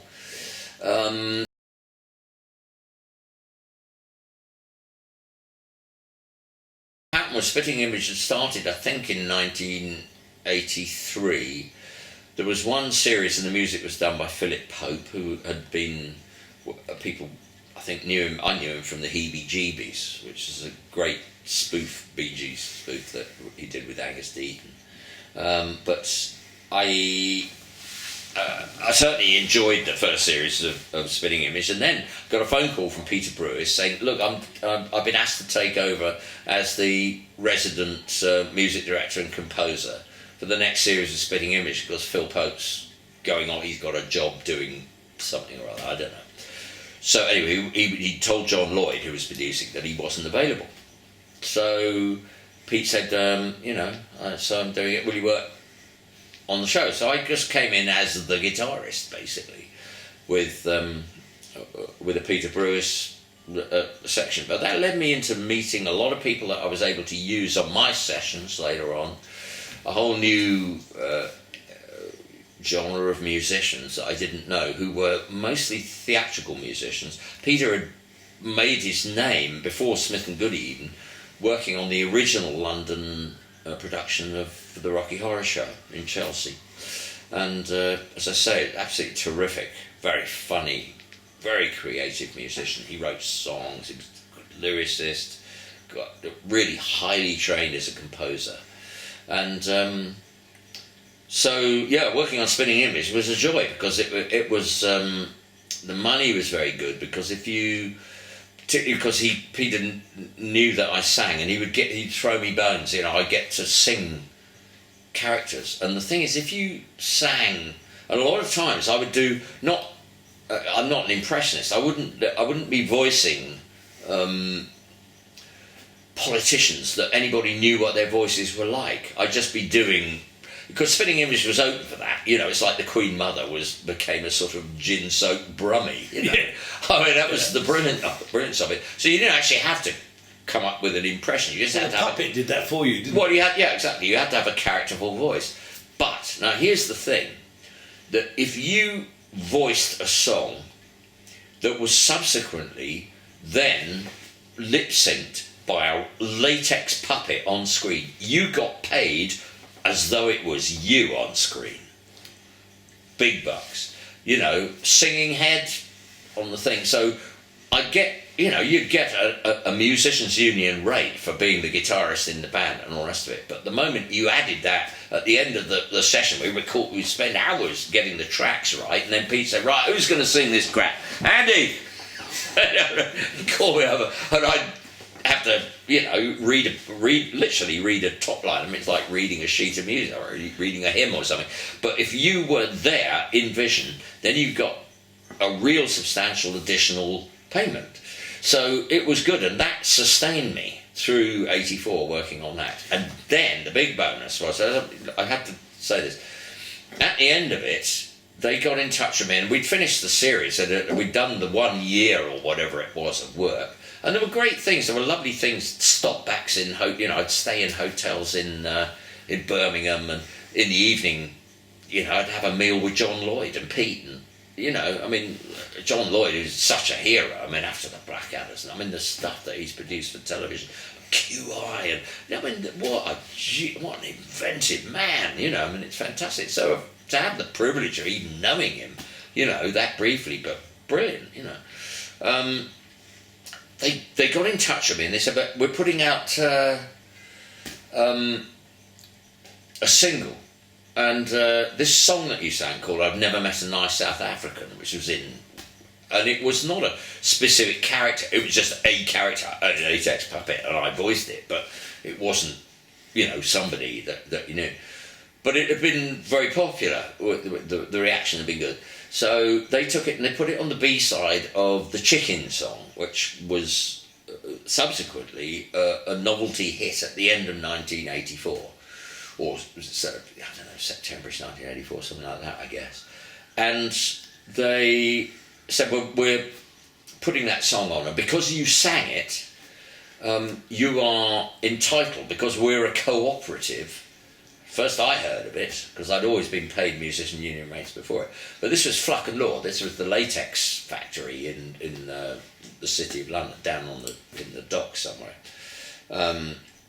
You get a percentage of the thing. Everybody's cut in, so I got 3% or something of the royalty for a record, even though I was on the other side. I wasn't on the top side. I didn't even play on the Chicken Song. That came from Series 1, but this song came from Series 2. I got a percentage royalty on the thing. So when the money came in, it was not shabby. It was suddenly out of the blue, when I'm thinking, how the hell am I going to pay for Christmas and give the kids, because by then I had 4 stepkids.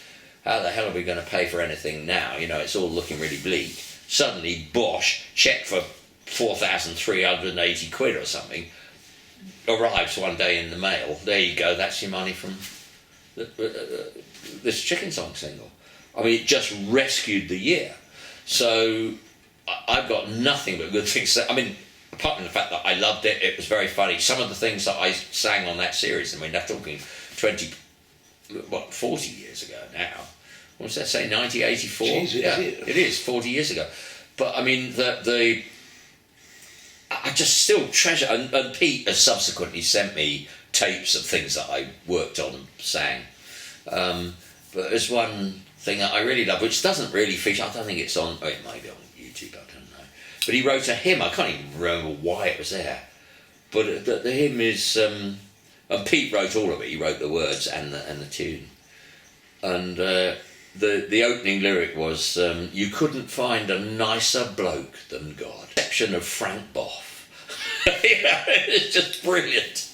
You know, one of the great, you know, subsequently one of the great copybook blotters of our generation. But at that point, he was everywhere as sort of Mr. Genial on television. But it was just a brilliant, brilliant song. And there was loads of great things. You know, I was a Welsh gangster in the Taffia at one point. It was just all that stuff. I mean, there was just gorgeous stuff. Week after week after week, it was a joy to do. And they did it in Birmingham at Central. So I would, you know. So how many episodes of that did you? Oh, I don't know. I have no idea. I can't remember. But it was a joy. And then that led to a subsequent career on Pete Brewer's productions. I mean, Pete did, as I've alluded to, Alas, Smith and Jones. That was, endlessly, I was forever voicing Griff Rhys-Jones singing something. You know, and that was a terrific thing to do. You know, if Griff was in Vision and there wasn't enough time for him to learn the song when it had to be recorded, I would sing and be his voice and stuff like that. There was just great stuff. And then that led on, and Mel Smith subsequently became a really good friend. And I knew Mel because we brought him in. I gave you an album earlier, which was the Roger McGough album, Summer in Monaco. Now, we recorded that in 1978. It's a fully orchestrated suite of poems by Roger. I think it's one of the proudest achievements of my life, is that thing. We subsequently did it about 5 years ago. We did a live performance of that, 4 live performances actually, with the Liverpool Philharmonic Orchestra. Is that filmed? No. I know. They say the sun shone now and again, but it was generally cloudy with far too much rain. They say the greatest train robbery in history took place. Probably students. Who else wants to steal a train? They say cabinet ministers and osteopaths were particularly vulgar around this time. They say babies were born, married couples made love, often with each other, and people died, sometimes violently. They say it was an average, ordinary, moderate, run-of-the-mill, common or garden summer, but it wasn't.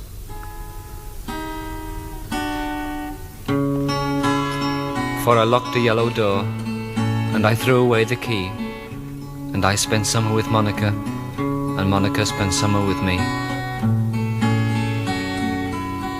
Unlike everybody else, we made friends with the weather. Most days the sun called and sprawled all over the place, or the wind blew in as breezily as ever and ran its fingers through our hair. But usually it was the moon that kept us company.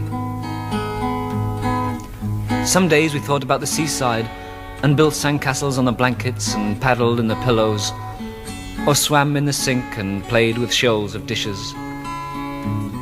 Other days we went for long walks around the table and picnicked on the banks of the Settee, or just sunbathed lazily in front of the fire until the shilling set on the horizon. We danced a lot that summer, bossa novaed by the bookcase or Madisoned instead, hully-gullied by the oven or did the twist in bed. At first we kept birds in a transistor box to sing for us, but sadly they died, we being too embraced in each other. Mel, we recorded that album, and then later that year we did a theatre version. This was 78. We did a theatre version at the studio at the Lyric Theatre, Hammersmith. So small room, little production, and with the design by Peter Blake. That front cover is by Peter Blake, who of course did Sgt. Pepper and much else in the pop world. And Peter designed our show at the Lyric Hammersmith. On the opening night, it was brilliant. It was absolutely fantastic. Peter, I don't know if you know Peter. Is he still with us, Peter? I don't Peter Blake? Yeah, he's quite old. He was a lot older than me. I think he'd be well into his 80s now. But he... lovely guy, but he's very little. He's small. I mean, he's probably only about 5'2" or something.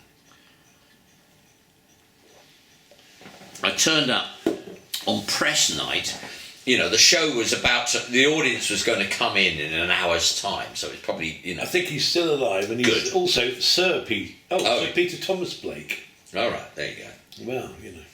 Yeah, I hope you're proud. No, he's terribly important and a lovely, lovely man. I mean, really great guy. But it was opening night. It was an hour to go before the doors opened and the audience came in, all, 200 of them or whatever. And Peter Blake was up a step ladder painting the flowers on the wallpaper individually.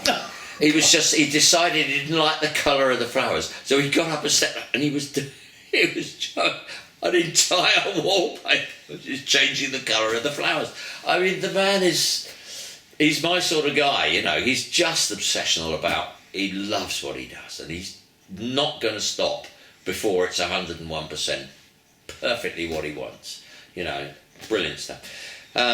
Mel Smith directed that at the Lyric, and I knew Mel through Smith and Goody and through Pete Brewis particularly.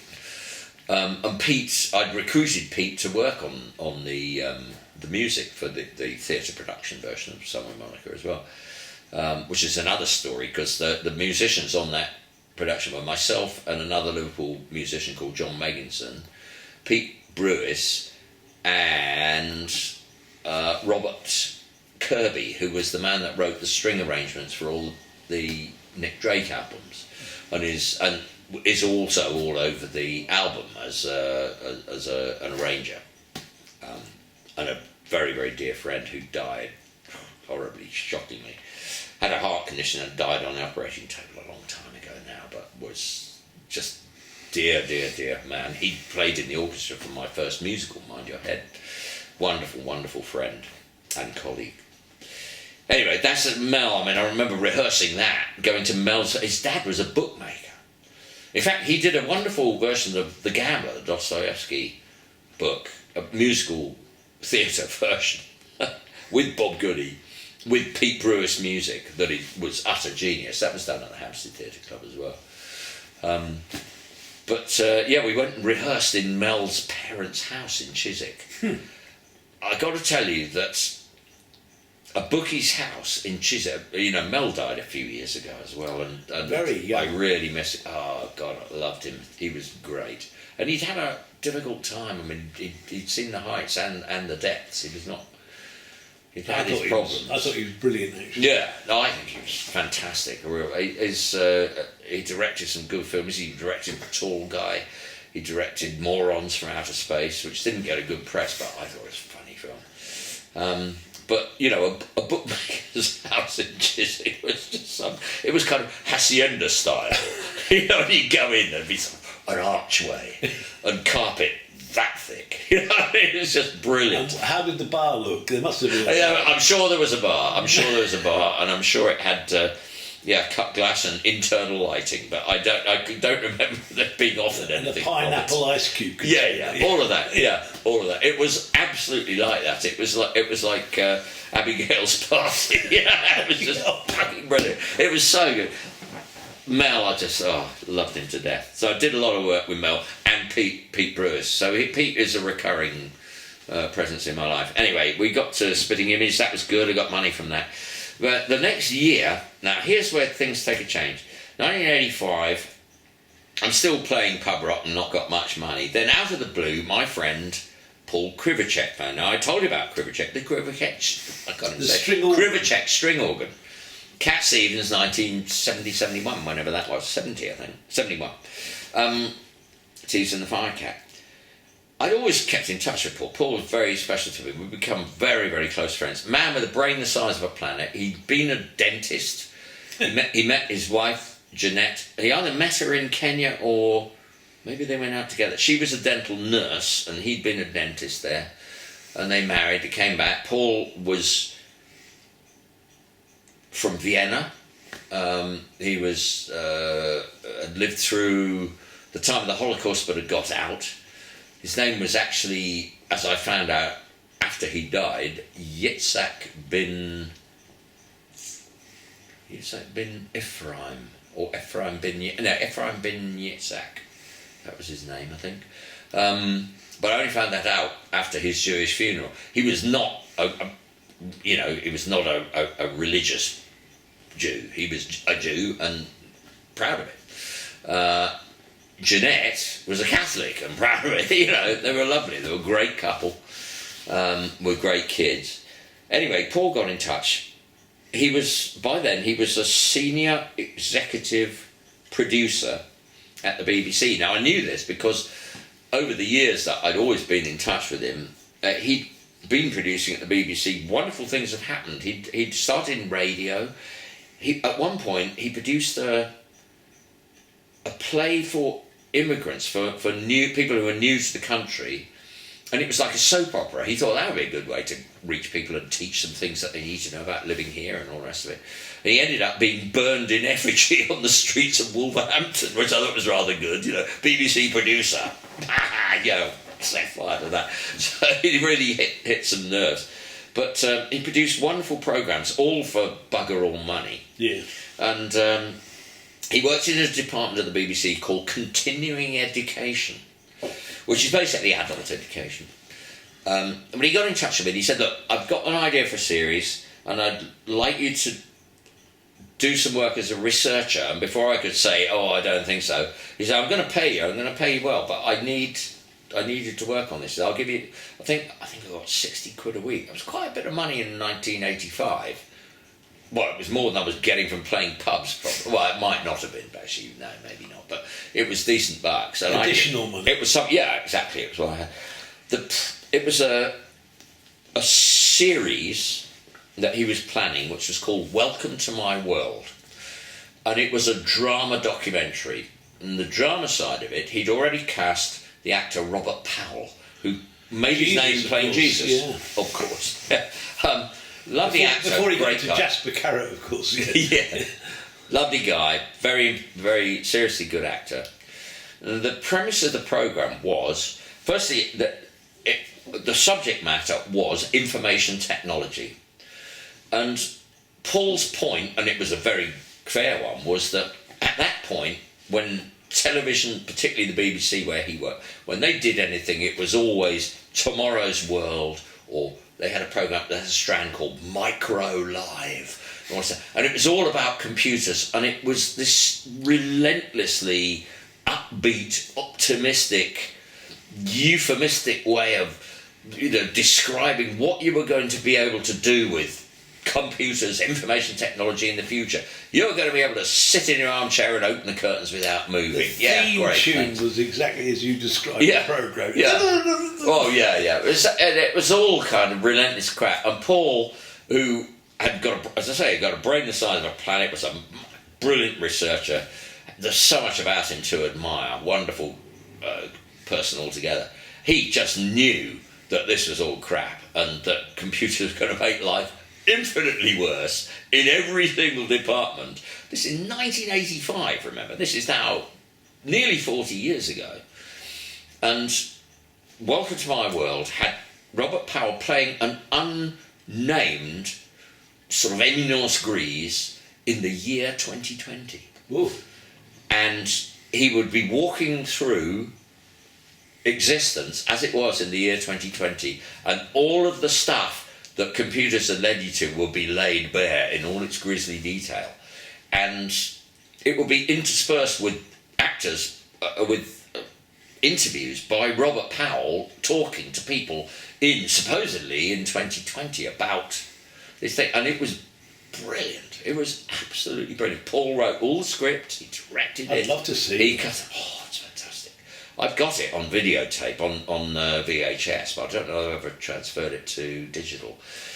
So the programmes were... Is it not out there somewhere? If it's, I don't know. I mean, Google's your friend, I mean, I suppose. the idea of seeing that programme... Well, I have to say, the programmes were, the subject matter, so it was 5 of these drama docs, and then the last one was to be a filmed discussion amongst eminent people about the subject.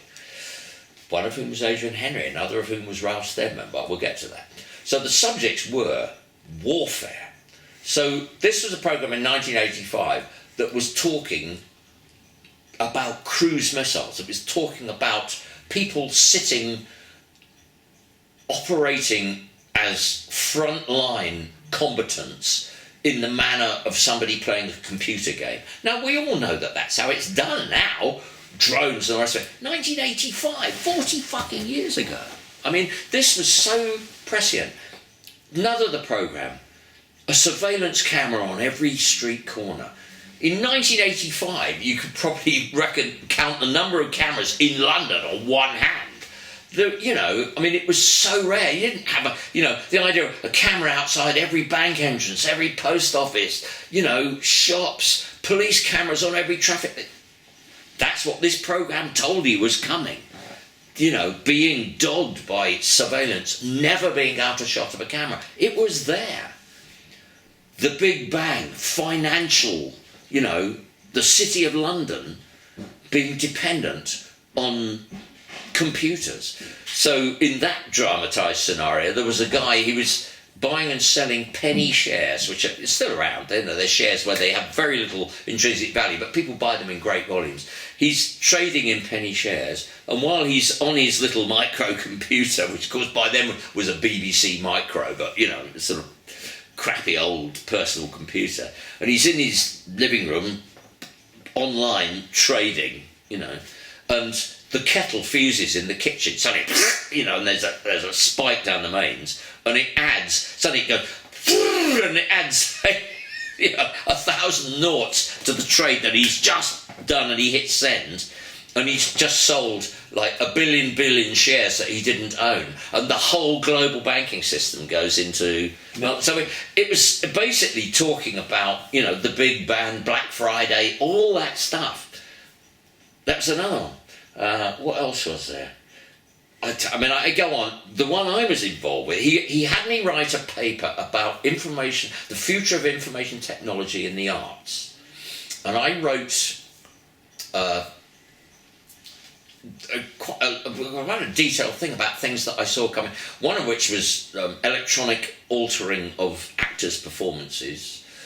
Another one which I really liked, very prophetic, I thought, was ambient simulation, what we now call IR, where you would like convolution reverb. So you could sit at home and you'd have a box, so you could, not only did you own a symphonic performance, but you could specify what space you were going to hear it in. Multi-speaker, surround speakers.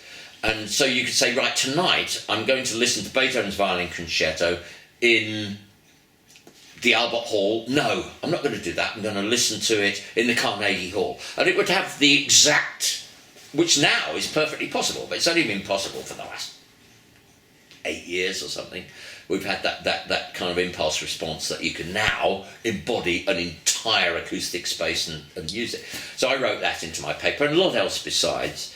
And then Paul I sat down with him and we talked through the dramatisation of that particular episode, and we came up with this idea that and this again around the Robert Powell character, the central event was the Royal Command film performance, and in our scenario everything was set up, the royal family were on their way and all the rest of it, and suddenly the film performance was injuncted because the central actor in this film that was going to be the Royal Command film that night had had his performance electronically altered, and he went to the High Court. He took out an injunction on the producers saying, you can't project this, you've changed my performance, and so they had to cancel the Royal Command.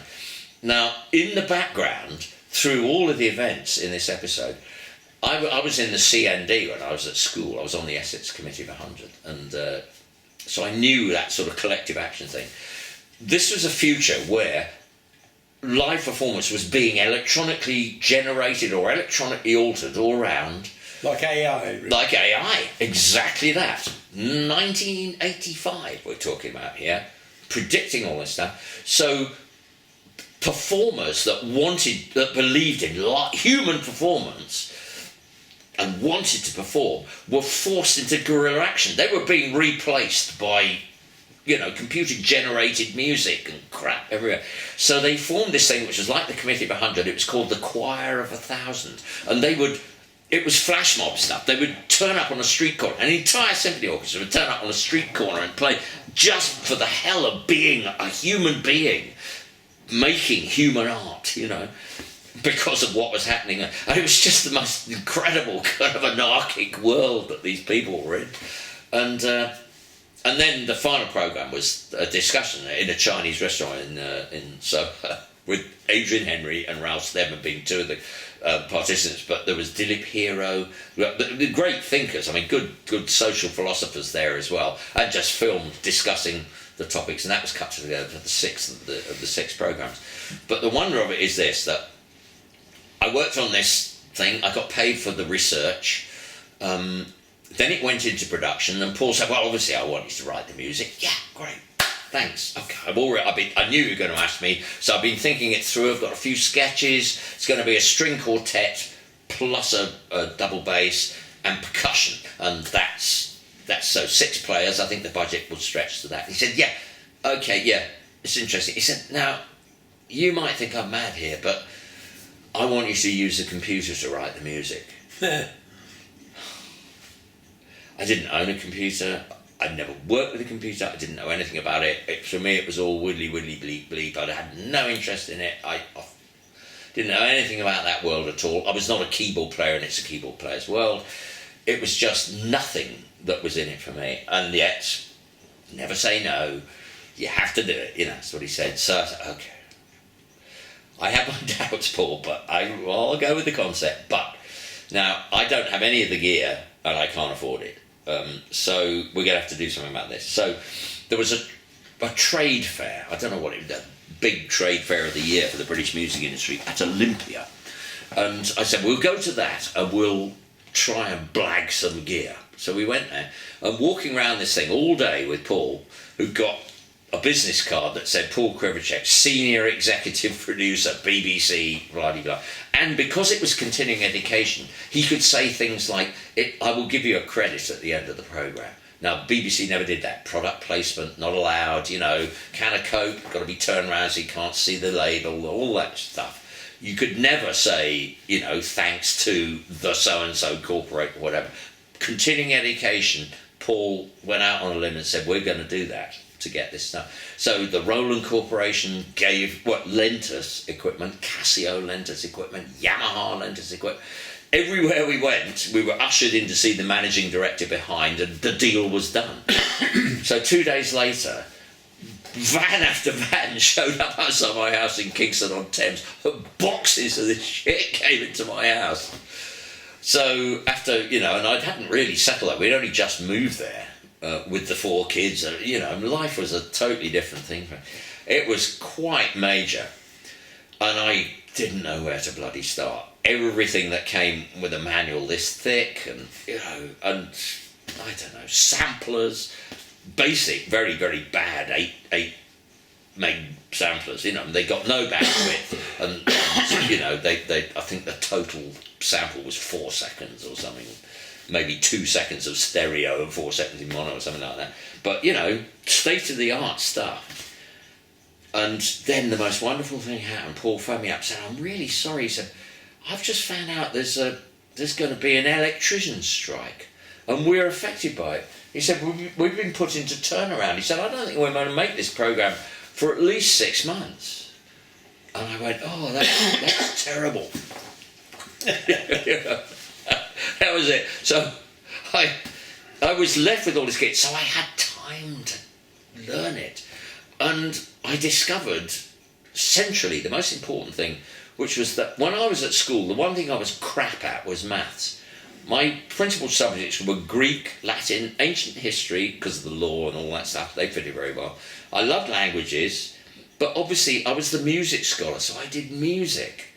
And I loved English literature and all of that as well. Modern languages I was fine with. Numbers, not so. I just didn't know. I was badly taught when I was very young. I know that now, but I just didn't get it. What I discovered from having this 6 months of doing all this stuff was that I not only understood how all this stuff worked in numerical terms, but I loved it. I really liked it.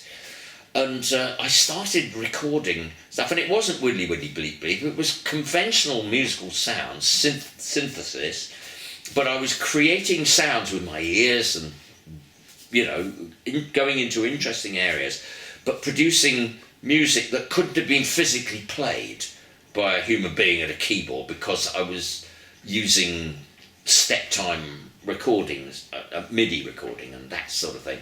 So producing stuff that was slightly removed from reality. And also samples, even though there was very little sample width allowed and not much sample time, but finding sounds, getting things out of the kitchen, creating sounds out of, you know, get an egg whisk and then detune it by 4 octaves, and, you know, or you know, all that kind of stuff, messing about with it and coming up with a palette of really strange kind of post-industrial noises that I could work in musically. And I started writing sketches and sending them to Paul, and he got really interested in it. The first thing I wrote, I thought was brilliant. It used a pile driver, but he didn't like that.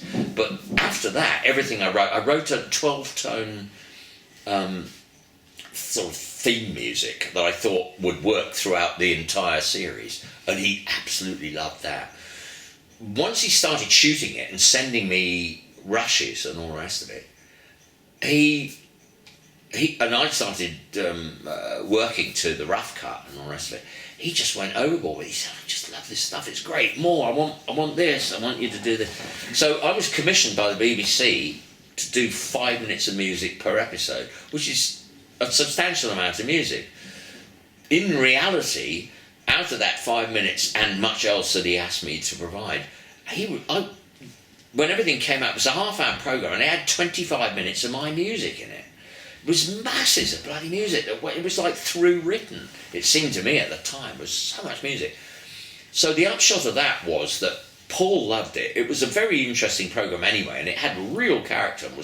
And the BBC liked it enough. They played it 3 times. In 1986, they played it 3 times in 1 year. And in those days, the PRS, the royalty that you got for your music being used on screen, was the same whether it was played at, you know, 4:35 a.m.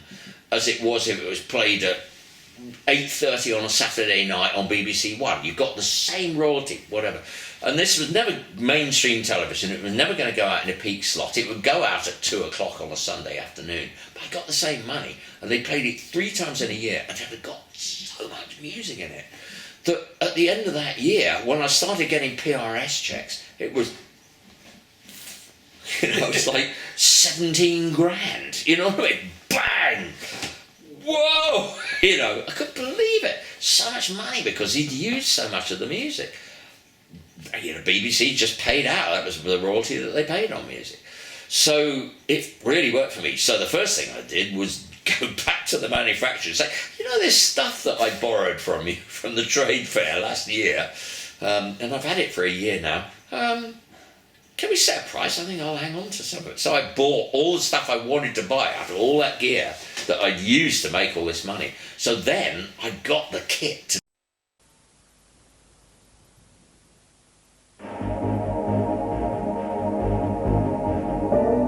The High Court spoiled its night out.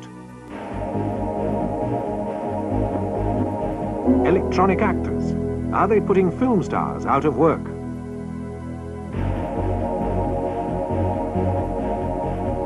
Computers in the arts. What's left for people to do?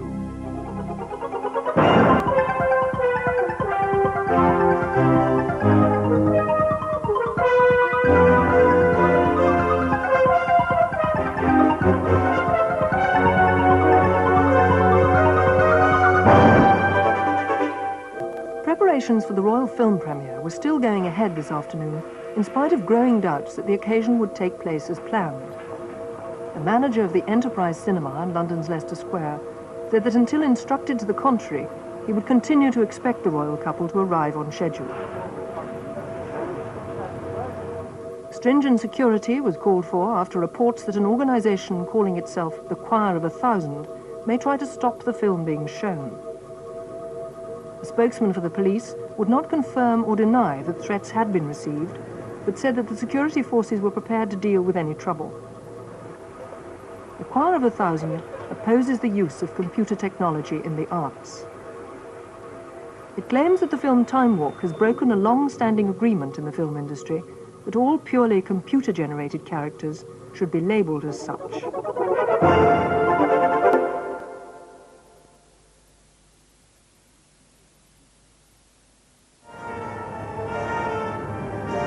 Time Walk. They came out of the past. They brought terror into the present.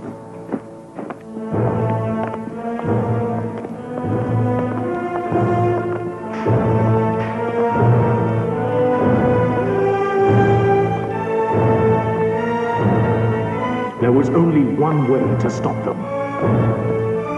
To travel back into the past and destroy them.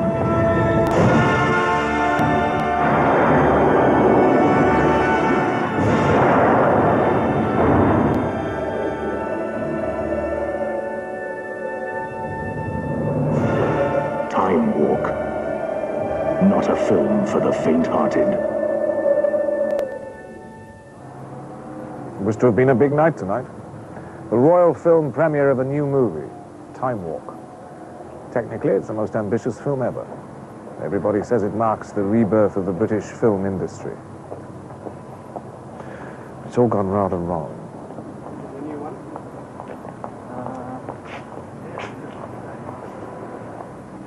The High Court has granted an injunction to actor David Wise, the star of Time Walk, to stop any public showing of the film on television or in the cinema until its legal position is clarified.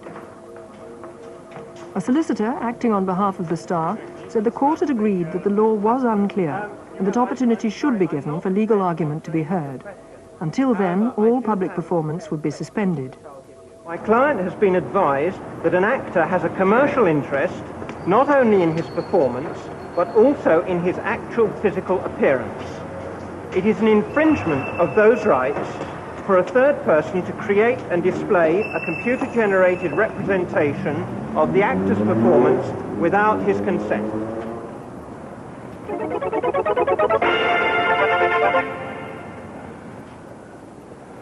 So the star's happy, and the police are happy. They won't have to worry about maintaining public order and protecting the VIPs in the face of threats of disruption by the Choir of 1,000. And the Choir of 1,000 are happy. It's a victory in their campaign to keep technology out of the arts. The only player in the whole drama who can't be happy about the way things turned out is the producer. And he'll get over it. All I asked for were a few tiny changes in his performance in 4 scenes. And he wouldn't. Or maybe he couldn't. I mean, who's in charge of the film? Who pays for it? The actor or the producer? Now, at the end of the day, if I'd had to reshoot that scene, I'd have had to reconstruct the set, recall all the crew, all the extras, costumes, makeup. I'd have put another $1 million on the budget. All I did was make a few electronic changes to get the effect I wanted. Big deal. And what's so terrible about that? The real revolution of the information age will not be one of hardware, but of the human spirit.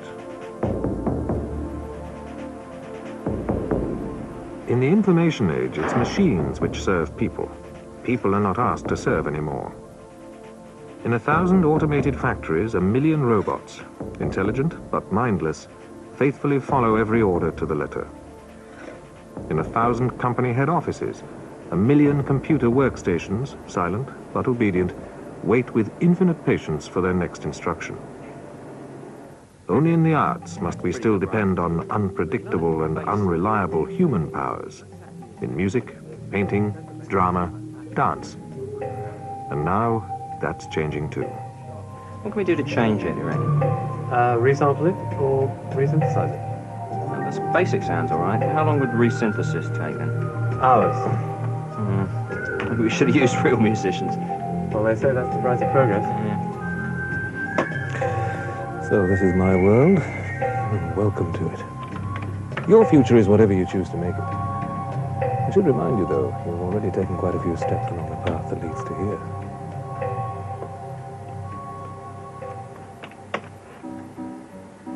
In the beginning, the computer's creations were basic and crude, no more than you would expect of a machine.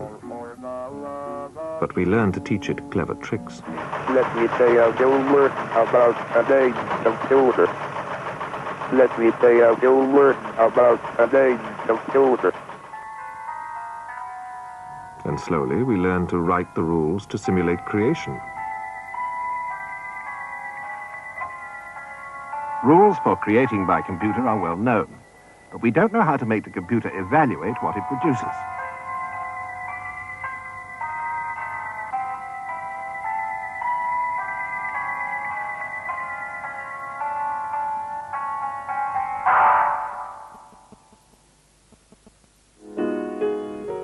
Now we've discovered ways to feed machines with the contents of our own imagination.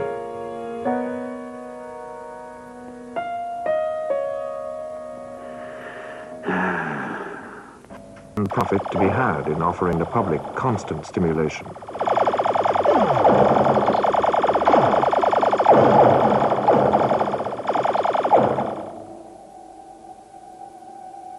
If I make a movie about space, they want to see Saturns outside the window. They demand landscapes that couldn't exist outside their imagination.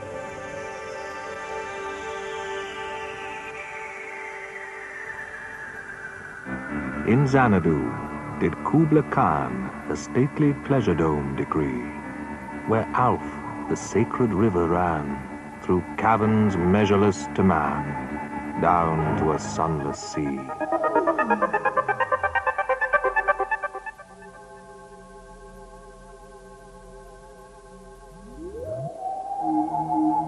They want action that involves impossible machines and simple people. And how else can I give them what they want without using whatever technology can give me?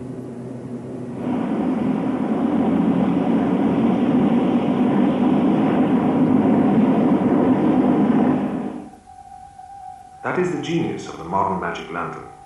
Your every wish is its command. Manipulate the input, change the parameters, modify the algorithm. And you can be sure of getting what you like in the style you like it, whenever you like it. It's clear that in order to produce a work of art that is in some way interesting and worthwhile, you have to have a system, whether it being a human artist or a computer, that has two things. It has skill about how to generate the work of art, draw the picture or whatever. And second, that it has a great deal of knowledge about the world, so that the art can be about something that is interesting to us human beings. And it's clear that we can produce computers that have both of those, and so there's every reason to believe that we can make computers produce interesting works of art.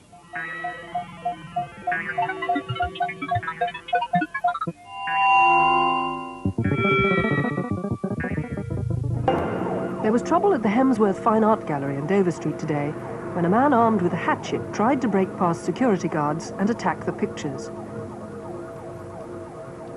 The gallery owner said that though the pictures were computer-generated, they were irreplaceable, since the chances of a machine producing the same image twice were billions to one against. When arrested, the intruder claimed to belong to the organization known as the Choir of 1,000.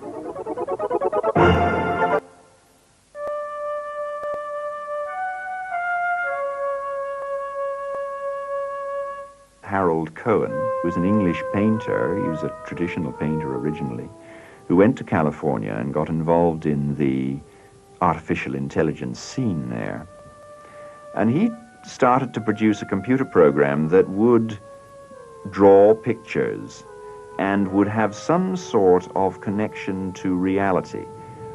And he gave the computer concepts about lines, objects, about the fact that one thing, when it is in front of another, obstructs the view of it. And what's the difference between up and down? What's the idea of one object sitting on top of another? And he produced a computer program called Aaron that was producing something quite unlike anything that had been possible before.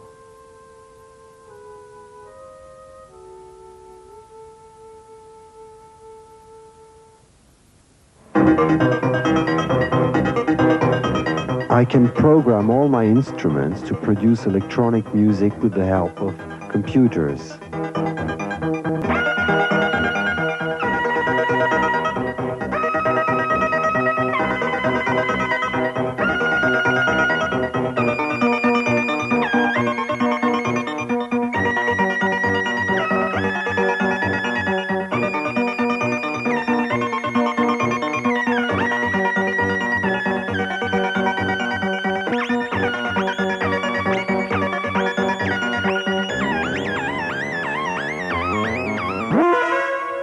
I find from my own work as a composer that that's tedious and irrelevant. I think it's much more interesting to actually use the resources of the computer working as a thinking object which is assisting you with aspects of its intelligence which you can control and manipulate to generate compositions which are actually using the resources of the machine to develop new styles and new approaches to composition.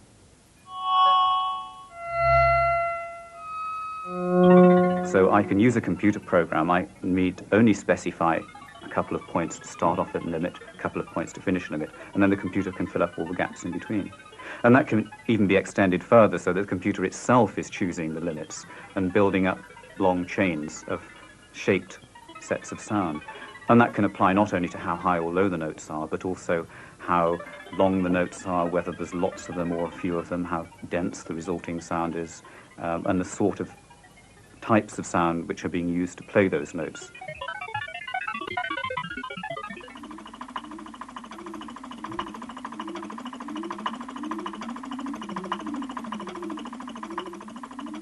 In a world where ultimate reality resides in the circuits of machines, people have to learn to think like machines. They have to learn to behave like machines. They have to learn to feel like machines and respond to experience like machines. It's the computer arts which are teaching us how.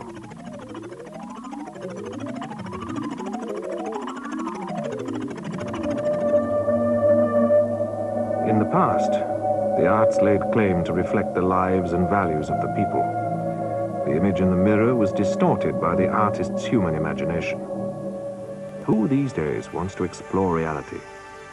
Who wants to see what actually surrounds us now? Isn't there more beauty and more value to be found in the exacting mathematics of the machine? Fire broke out at the Online Music Centre in London's Dockland this morning. The centre, which pipes computer music direct to shops and other public places, has been completely destroyed. The fire brigade says that arson was the only possible cause. The Choir of 1,000, who oppose the use of computers in the arts, say that they were not responsible for the outrage, that it was no surprise if people were being forced to take the law into their own hands. The organisation is stepping up its drive to recruit new members. What are the issues that face the Choir of 1,000? Are they political? Are they social? Are they religious? Or is it just the control of a technology fallen into the wrong hands? In some ways it's liberating, in some ways it's threatening. I wouldn't want to be thrown out of work any more than anybody else. But I happen to think that my kind of creative edge is that much greater than any computer's. I mean, technology is neither liberating nor imprisoning. It's depending on who owns the technology. And fewer people own it, and therefore they remain in work. And is that true? Surely more and more people own it. The way that things are going. More and more people don't own the technology. More and more people own the toys the technology produces. More and more people do not own the technology that produces things that other people want. Manual work into machine work into paperwork into electronic simulations of work, divorced from any human purposes except those that further the power system.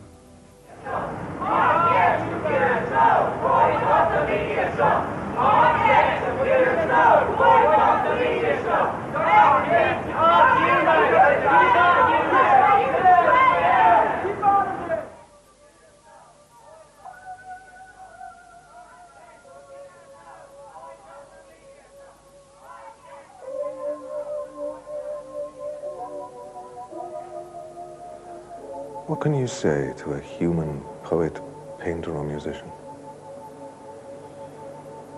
When now a computer can write you a novel, poem, piece of music, make you a print, painting, sculpture, or just possibly something we haven't even thought of yet.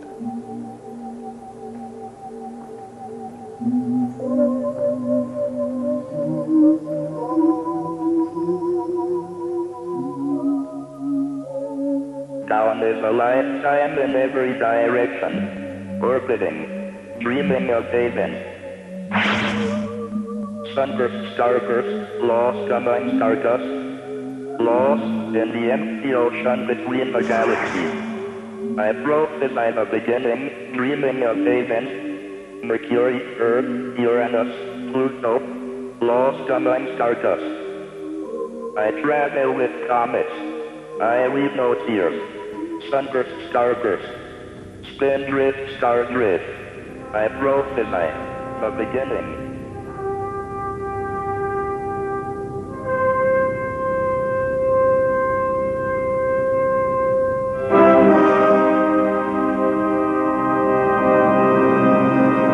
You could see it very early on. You could see it certainly in the 1970s and 80s when we did generate music. We found that session musicians and then orchestras weren't needed. The conductor wasn't needed anymore.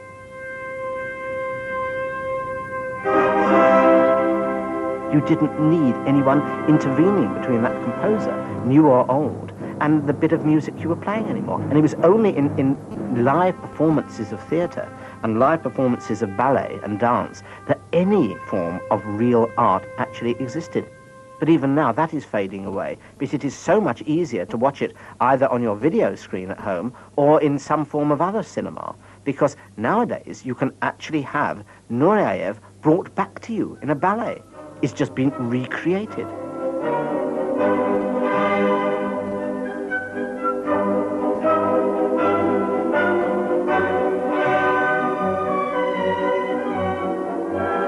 So the whole essence of the soul and the spirit of a nation, of a person, representing art, representing the soul of people, has gone.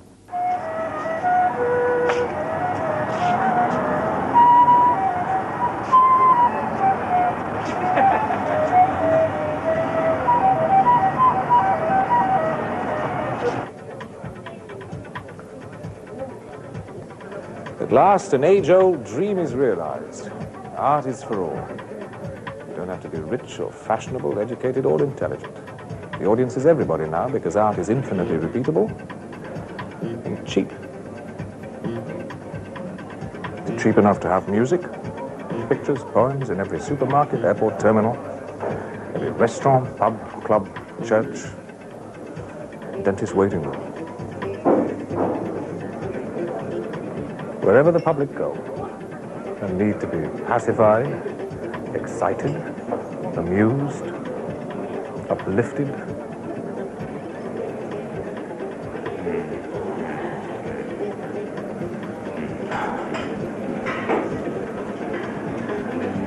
Unlike people, machines never question their orders.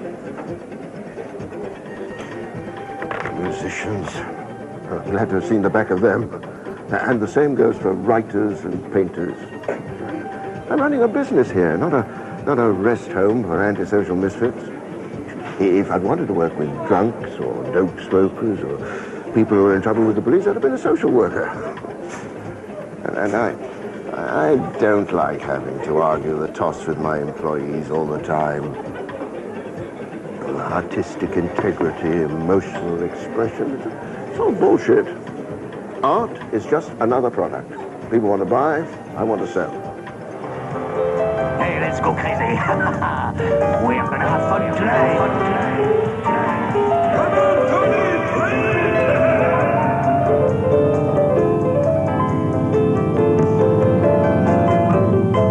Wow, it's playing by itself.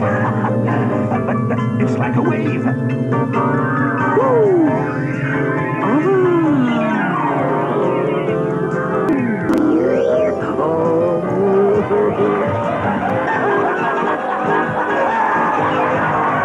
But we're talking about something different. We're talking about physical presence, aren't we? You know, you go to Amsterdam and you go to look at Van Gogh paintings because you want to see the actual physical presence of that picture, and it's not the same as having a glossy coffee table picture book.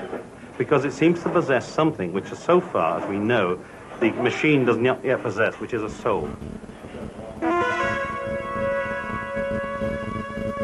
If you think about it, the ideal form of film is the cartoon, because everything that appears on the screen is totally under the control of the filmmaker. He doesn't actually have to find a thing to photograph. He can generate something out of his own imagination.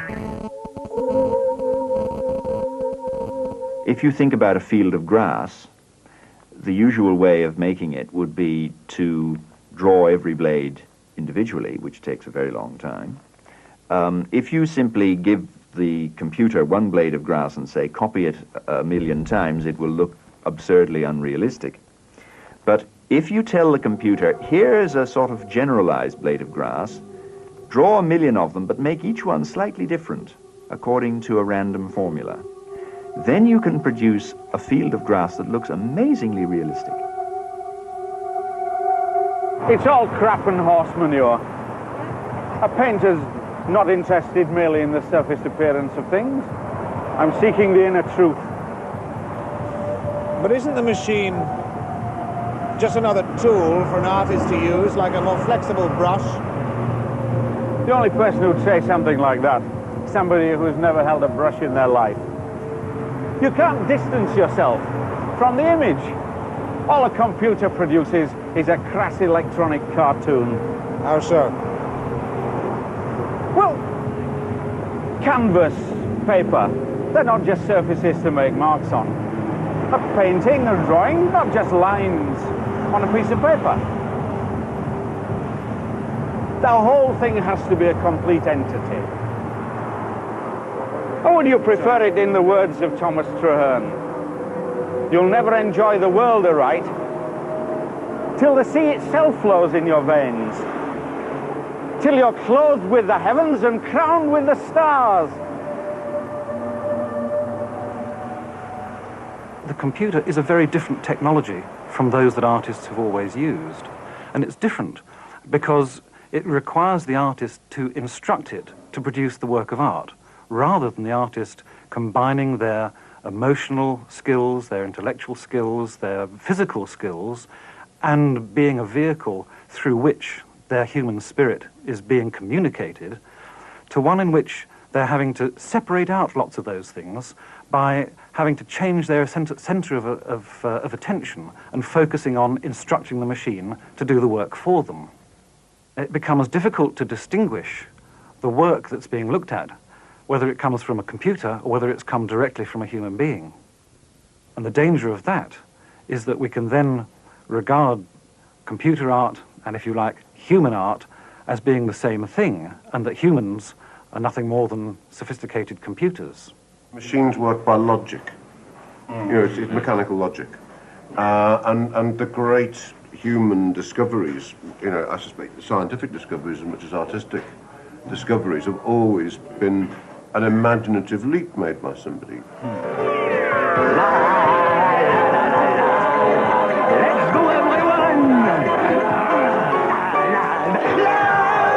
Surely there's something missing here. Surely when a human being produces a work of art, there is something coming from his, shall we say, soul.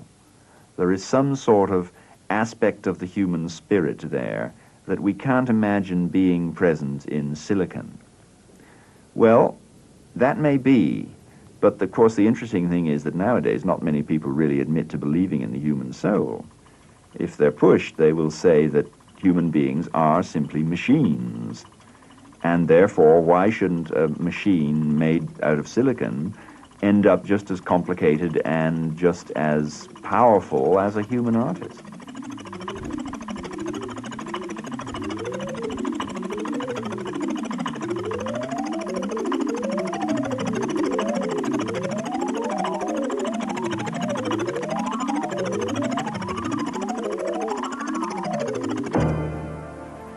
There is no point in building a machine with the intelligence of a man, since it is easier to construct human brains by the usual method. We should therefore build a machine that can far surpass all the intellectual activities of any man, however clever. The computer manufacturers, the technology manufacturers, are selling us an idea of a super being who will be better than all of us and any of us. Yeah. And that's frightening. I'm sure it'll happen. There'll be a computer that will actually think for itself. That's what they want. They will recreate man in his own image. It's God creating himself. We no longer believe in God, or lots of people don't. So we want a new God. And the new God will be a computer that will tell us exactly what it wants to tell us and will never grow old.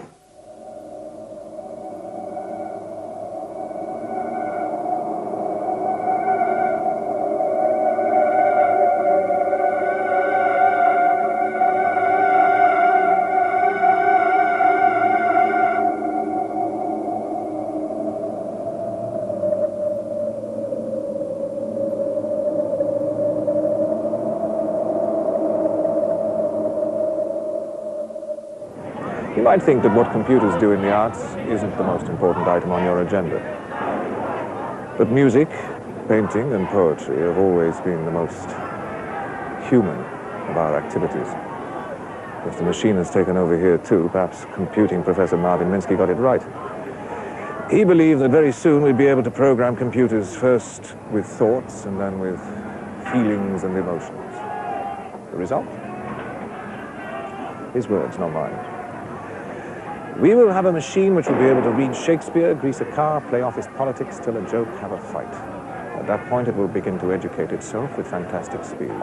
In a few months, it will be at genius level, and a few months after that, its power will be incalculable. He thought that when we built it, it might want to keep us on as pets. Doubt it.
So the next thing was that going on from that, Antonia Bird had progressed from doing Submariners, her first single drama at the BBC.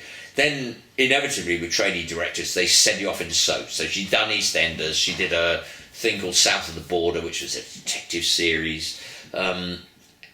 And then she'd got her first really meaty drama series. It was called Thin Air. Well, we were into 1988 when it finally was actually transmitted.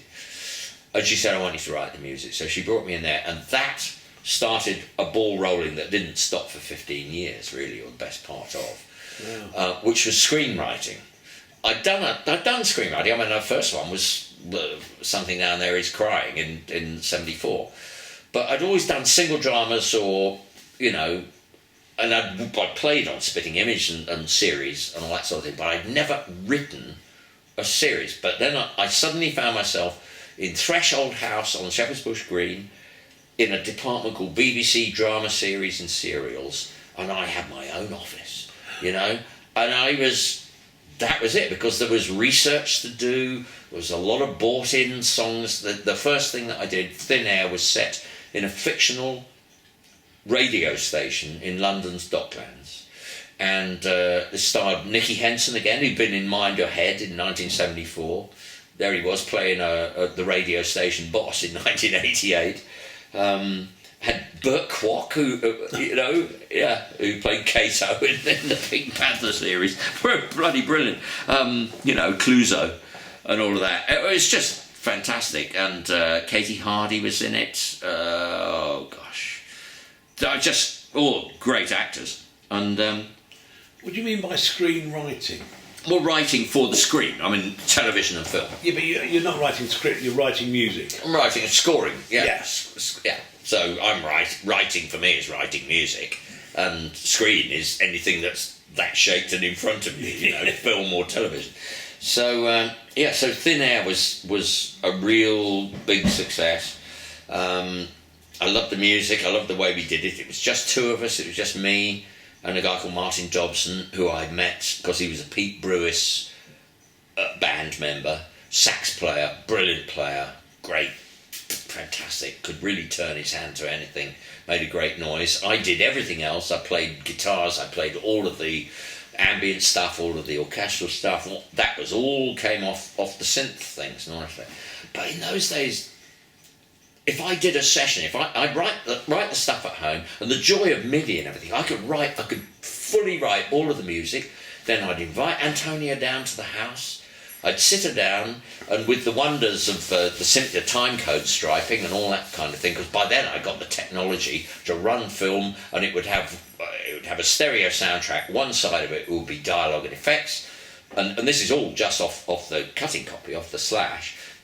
The other was a time code stripe, so everything would sync up, and all the synthesizers would all play at once. She could hear exactly what she was going to get, what we were going to record for her.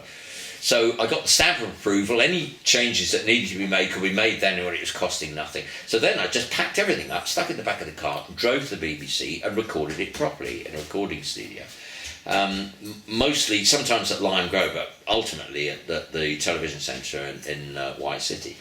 And the joy of all of this was that on top of, getting paid music because you got music on screen, the way that the business was that you'd never get away with it now, but if you played a synthesizer and then you brought another synthesizer that played automatically on top, and then another one and something else that did something, something else that did something, so I could have 4, 5, 6 things simultaneously playing. Honestly, I was paid as though 6 blokes had turned up and played it, every single one of them. I would get all of 6 blokes' wages in one session. So I could go in and I'd do a morning's work. The stuff would record itself automatically because it was pre-programmed to do it.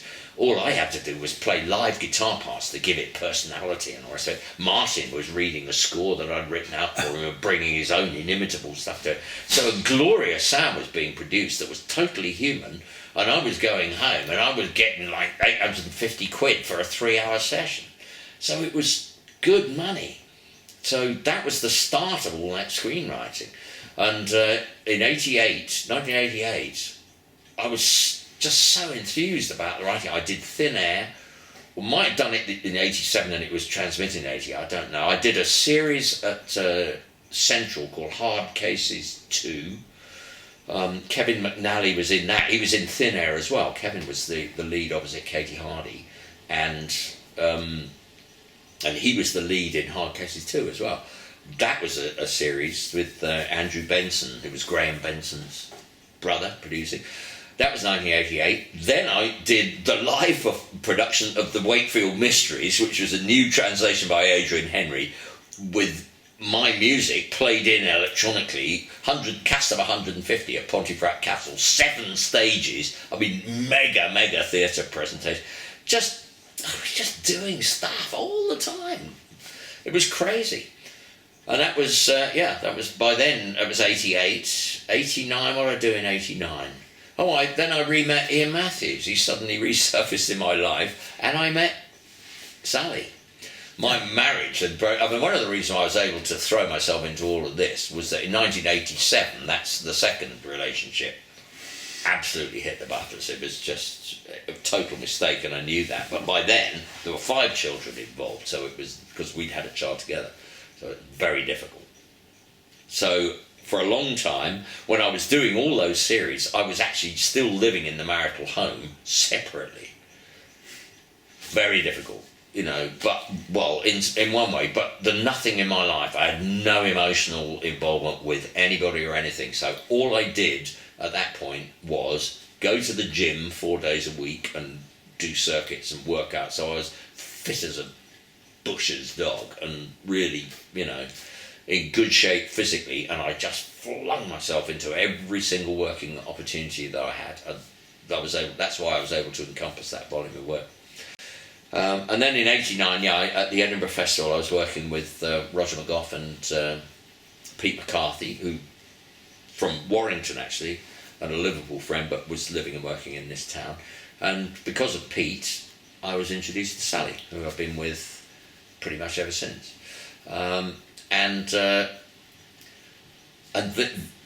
In the process of coming down from London to see Sally, the new girlfriend and all the rest of it, looking in the local paper, let's go out and do something, let's see what's going on. Oh, bloody hell, look, the Richmond pub in town, not there anymore, it's not been a pub for years now, but it got an upstairs theatre. Richmond, Iain Matthews and Mark Hallman. I said, God, that's a coincidence. I used to work with a bloke called Iain Matthews. Let's go and see him, and then I can write to the real one and tell him he was rubbish. So, we went in for the night out, went to the Richmond, went upstairs, and blow me down with a feather. It was my Iain Matthews. It was the Iain Matthews from 1970 that I worked with, 20 years before. Hadn't seen since Plainsong broke up at the end of... I did see him.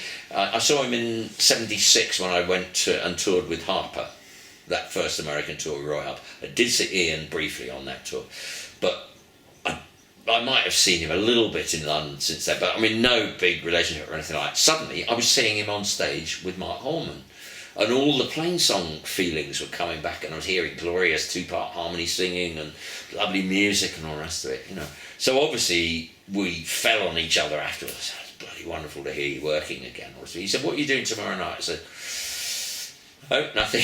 He said, well, I was living in London then, so he said, well, when you go back to London, we're playing the Cricketers in Kennington. Why don't you come down and get up and do a couple?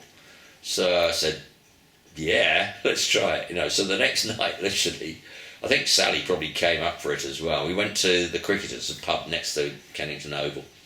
And there was Iain and Mark, and we sat down and we started running through some of the old Plainsong songs.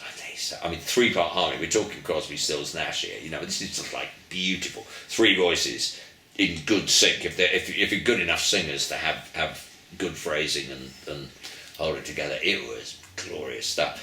So that really worked. So I did a couple of shows with them on that tour, and then soon after that, Iain phoned me and said, look, I'm doing the Cambridge Folk Festival, and I'm billed to do it on my own. He said, I can't work on my own, I've never done that. Mark can't come over, will you do it with me? So that was it. So I think that was 89 or 90, I can't remember, but that brought me back to work with Iain. So by then, I'd got my continuing job at the BBC, doing series and serials and adult education things with Paul Kriwaczek, because I did Keep Fit for the over 50s. It was it was called It Doesn't Have to Hurt. It was brilliant. Yeah, presented by God bless her, June Whitfield. Lovely, lovely lady, absolutely glorious. But a lovely series to do. I did Madhur Jaffrey's Far Eastern Cookery, so all Oriental sounds. I was able to get back to my Indian music and all that stuff, you know. Just a joy. Just fabulous gig after fabulous gig.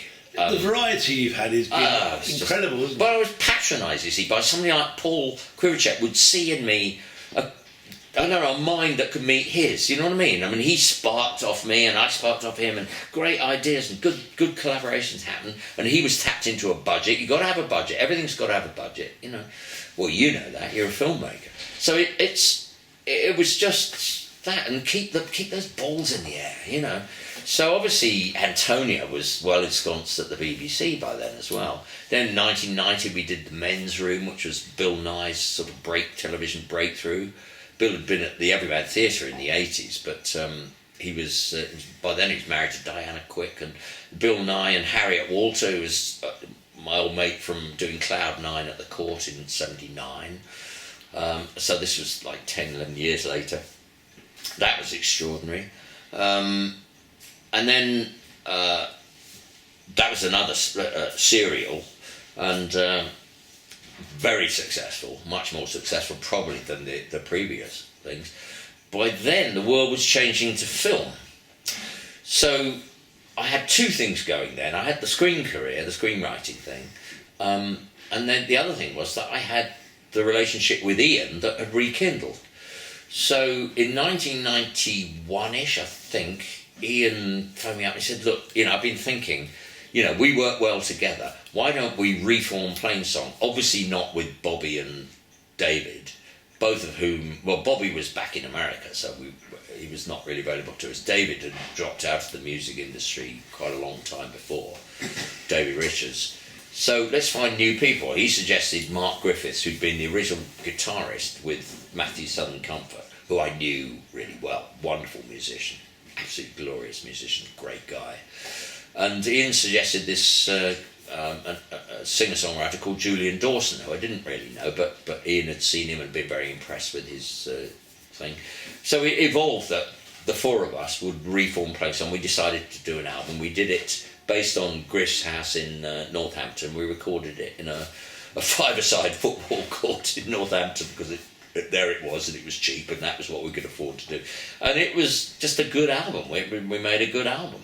So that became the sort of pattern through the 90s then. Every couple of years, we'd get together, do a Plainsong album, and then tour it for 3-4 weeks. And the rest of the time, I was working with Antonia, mostly on screen things. Some of also sometimes on Paul's continuing education things. But money was not a problem. I mean, there were budgets for everything. Not so much the Plainsong thing, but we found a German record label called Line Records, run by a man called Uwe Tessner, and he bankrolled the Plainsong thing. We also managed to sell some legacy stuff, some old stuff that from the original Plainsong in '72 to Christian Thiel at Hypertension Music. That was another label that we could deal with in Germany. So we had product there. So I just had a sort of very complete, very satisfying musical life for about 10 years. But the world was moving from television to film. That was increasingly, Antonia didn't want to work on videotape. She wanted to work on physical film, largely Super 16, because 35mm was that was theatre, and that was big bucks to get the equipment to actually make those kind of films. But the BBC was happy eventually when we did a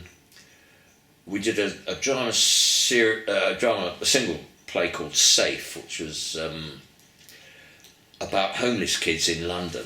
I did the music for that with Billy Bragg, and that was a good collaboration, interesting thing. And then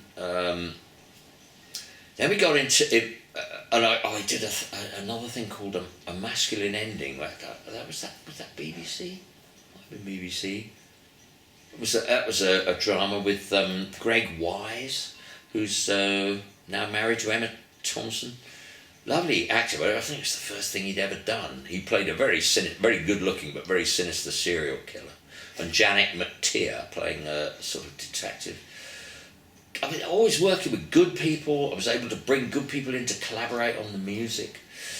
Then Antonia was recruited to do a Jimmy McGovern serial.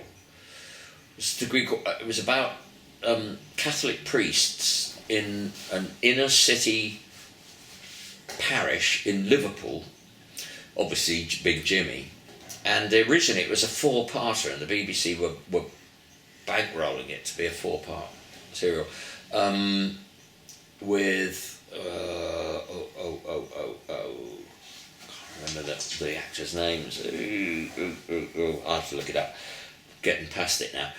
Anyway, the history of it was that it was 4 parts, and then they ran out of money or they ran out of studio time or something like that. Eventually, it was cut down to a single drama. I think the TV one ran an hour and 10 minutes. It was called Priest.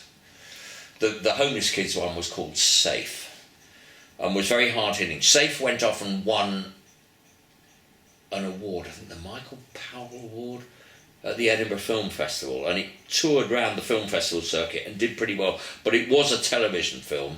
It was short. It was only an hour, I think. Priest then followed on and did better, and it won the audio when it was finished. It was single drama by then. It was not intended for theatre. It was always intended for television. But it did well in I think Venice, and it went to Toronto and it won the People's Award, the sort of People's Prize, I think they call it, at the Toronto Film Festival. It was these 2 priests. One of them was gay, but you didn't know it at the start of the film, and the other one had an ongoing relationship with the housekeeper, with his housekeeper that looked after the priest. Linus Roach was the gay one. Music Andy Roberts, director Antonia Bird. It won the Best British Feature Award 1994 Edinburgh Film Festival, the People's Choice Award 1994 Toronto International Film Festival. Internationally it was doing very well, but I'm going to have to... Priest. At least we got to Linus. Tom Wilkinson. Oh, right. Yeah. Lovely actor. Yeah. I haven't seen Tom for years. So... Tom Wilkinson. Was he in the Full Monty, Tom Wilkinson? Yeah. The older chap in the... Yeah, I mean, just a great, dependable British actor, really good. And many other people besides, including, what's his name? Tony Booth, who became a really, really good friend. I'd known Tony from sort of riotous living days in the 70s and 80s, from Jerry's clubs that I rattling around Soho. Then he sobered up. He had a terrible accident, and he married Pat Phoenix, and but he was somebody that I just really didn't know well. I wouldn't have claimed that, but he was in Priest, and we became really, really good friends. So much so that at one point when we were filming that, he asked me to take Ewan, his grandson, down to London, because he'd been held over for filming in Liverpool. Tony Booth had. So he asked me if I'd basically chaperone Ewan and take him home and hand him over to Cherie at Euston Station. So I just bought him football mags and sweets, and going to keep him quiet. He was a feisty youngster, let me say. And I handed it over to a very harassed-looking Cherie. Then she always looked harassed, didn't she? Yeah, bless her heart. Lovely woman. I got all the time in the world for Cherie. But really, seriously. And later that year, so it was 94, I guess, because when did the party lose? Was it 93 we lost to John Major, expecting that our Welsh firebrand, what was his name, Kinnock, was going to... Well, we thought it was a shoo-in. I mean, I remember going to really smug semi-victory celebrations before the actual... it was so much a given that, post-Thatcher, that Labour were going to get in. And then against all odds, Major rescued it. And boy, did we look like mugs. And then in the back of that, John Smith came in, died like that, dropped dead. And so there was an election, and Tony, I was living in Battersea. I wasn't together with Sally. We were together, but we weren't living together. And I was living on my own in Battersea, and Tony Booth got in touch with me. He said, look, I'm coming down. He said, Cherie's fella he's up for election as leader of the Labour Party, so I'm coming down to London to work on that, man the phones and all of that stuff. So, yeah, let's have some fun, get together and all the rest of it, you know. So when he was down working on the Blair campaign, as it was, I was just seeing Tony on an almost daily basis, and blow me down with a feather when Tony Blair got elected. That was it. In fact, post that, I went with Tony Booth, Sally, and a couple of Tony's beauteous daughters. Well, he did have some really good-looking children, to the Chelsea Arts Club, which I've been a member of for forever, as a sort of a celebration dinner, you know. So it was quite something. Tony, bless his heart, he was never convinced by Tony Blair's policies. He just knew that that's what the Labour Party had to do. But subsequent to that, whenever he and his latter-day wife, Stephanie, came to, because we have conferences here in Brighton, we have Labour Party conferences, and Tony and Steph used to come and stay with Sal and me. They did it at least twice. So that was on the back of Priest, which was a really seriously big step up. And because of that, Miramax came calling after the Toronto Award and bought the film for American release. And that same year, Miramax was bought out by Disney. They retained Harvey and Bob to run it, but they were actually bought by the Disney Corporation. So then, because of the success of Priest, just in terms of commercial success, I mean, it hadn't been released in America, Disney came knocking and they signed Antonia to a 3-picture deal, the first of which was called Mad Love and written by a very good writer called Paula Milne. And in fact, Antonia and Paula were in my flat in Battersea on Lavender Hill, working on Mad Love while I was working on the score for Priest, the rescore, because I had to rescore because Miramax recut it. They went through it. We added footage to make it long enough to play in theatre, so it played 1 hour and 20, I think. But we equally had to cut out 10 minutes of Liverpool stuff that we'd have had to subtitle. They had no idea what they were saying. You know, they just didn't know what they were saying. So we were, take that out. You know, they're not essential scenes. So it really changed it. Also, they censored some of the gay sex. They weren't very happy with that.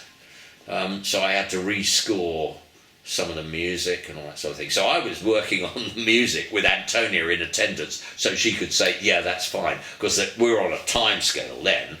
We were both flying to New York the following week or something to do the final mix on the film. And it was just crazy mad times. And so, you know, basically that was what was going on. In 1996, so that was sort of 94, wasn't it? We did, in 95, no, it's 95, I then was offered up to do the actual music for Mad Love, which is the other picture that she'd been working on. That was where Kirsty came in. And that was a number of hoops to jump through.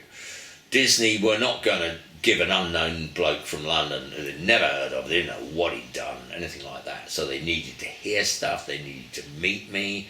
They came to London, they were recording The Lion King at Air Studios on Haverstock Hill. And the head of production, Andy Hill, came over, and first I had to meet the head of music and the head of production. I had a lunch in Hampstead while they were doing Lion King. So they sort of work out the cut of my jib, and then I thought I'm not going to miss this chance, so I invited the head of production to have supper with his new girlfriend at the Chelsea Arts Club, and Sally came to that. And he was just enchanted, because the Arts Club's lovely. It's an old building and it's classy and the food's good and the company is really arty and good, you know. So he knew we were serious players, and that was good stuff. So that was the first thing. So I met them. Then I was invited to Hollywood for 10 days paid a handsome per diem, all flights, first class flights, all that guy, to go over just to see a rough cut of the film, meet the editor and the editing staff, meet the Disney people again. And it wasn't until I'd gone through that, flown out there, gone through 10 days, come back, then it was close to Christmas in 1994 when I finally got the thing from them saying, we want you to write the music for this picture. You had to go through all that process first off, and then I could only go out and do it, and I had to fly out sort of end of January or something like that. I had to get a visa, and I couldn't go out there on a normal work visa, and I certainly couldn't go out there on a visitor visa and then try and convert it to a work visa. That was a no-no. I had to have an O1, which is, O stands for outstanding. You have to prove that you are the biggest, bee's knee in your firmament. It was unbelievable, the hoops you had to jump through. And I had to have that in my passport, big stamp and all of that, O1 visa, very limited time thing as well. And I had to have that in my passport before I was allowed to fly out to even start the job. And I had to get letters from people preeminent in my field. Saying you. It's when you find out who your friends are,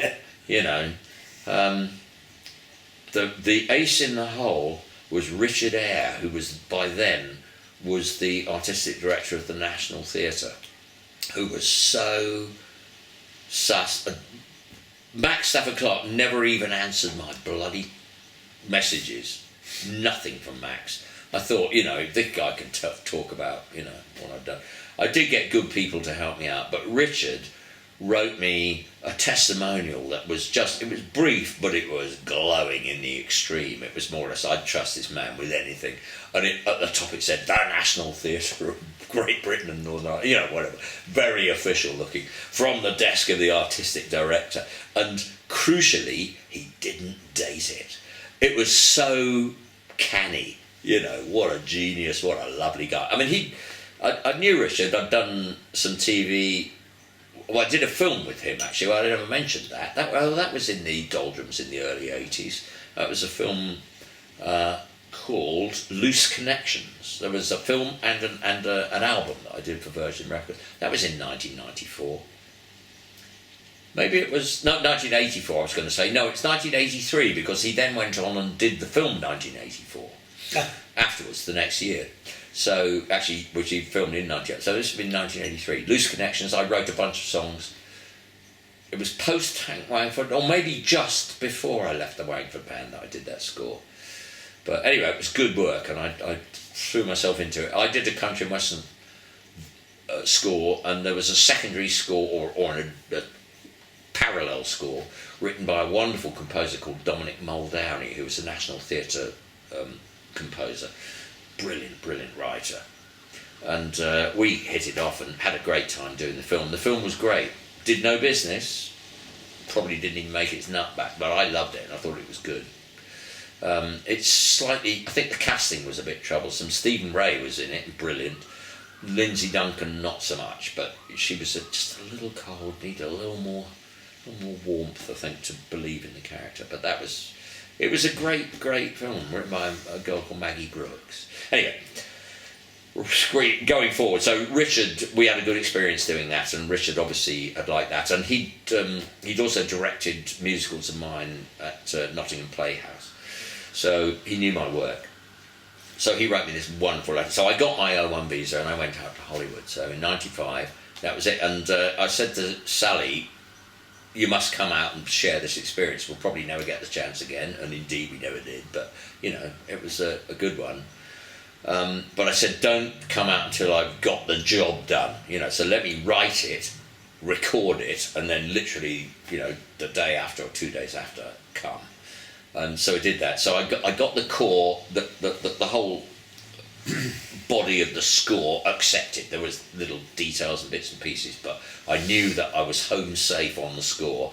Then Sally could come out and, have a holiday, lie around the pool painting her toenails, which she did very fetchingly. That was good. So yeah, it was a good experience, but interesting. A bit like the Pink Floyd thing, which was massively bigger than I'd done before and totally immersive. Well, this is your big Hollywood experience. Yeah, this is it. You know, totally immersive, much bigger than anything I've ever done before, and I got away with it, and I enjoyed it, and there were ups and downs. Things went right, things went wrong, but lovely bonding experience. They didn't like it. The Disney people didn't like it when we were under pressure, and there was stuff going on at Disney.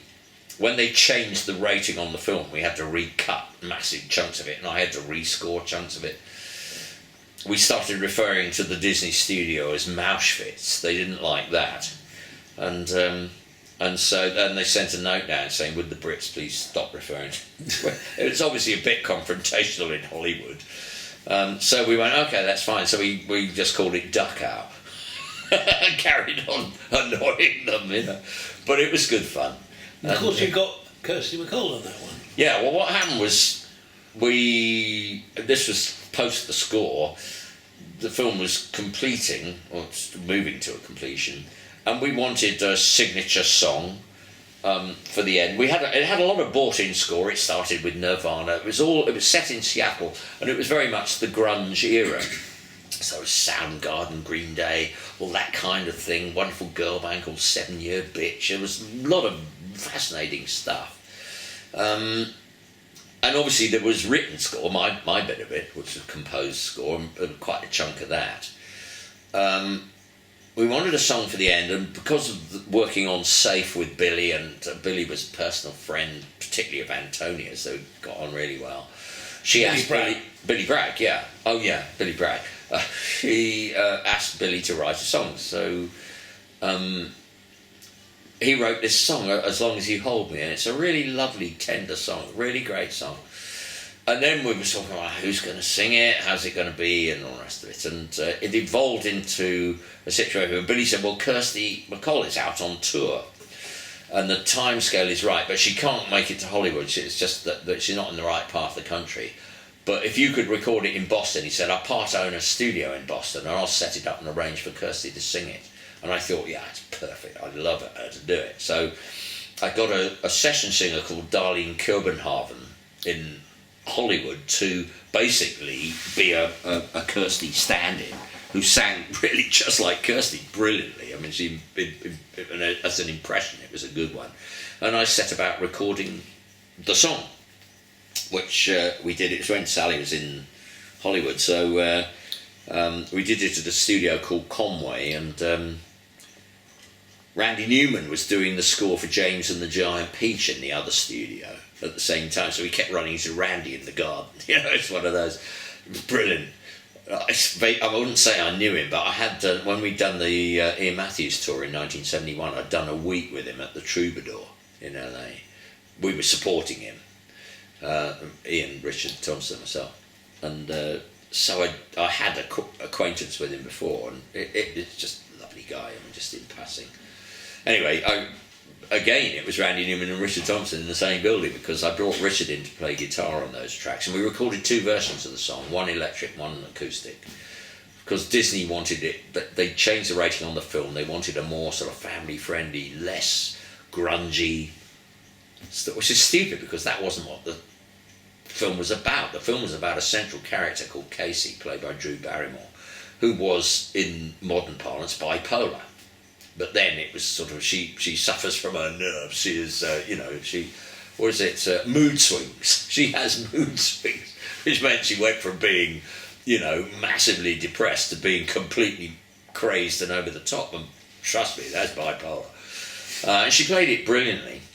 And then she has a boyfriend who is completely flat to the point of being extremely dull and boring, who doesn't understand any of that, but he loves her unconditionally and tries to help her through this thing and fails, really. But the fascination is her. But the rating change, they were trying to soften the film down, because it was very sexy. There were lots of expletives, there was overt sex, there was, all that thing. And we were aiming for a really adult rating, but they changed the rating, and that changed the film.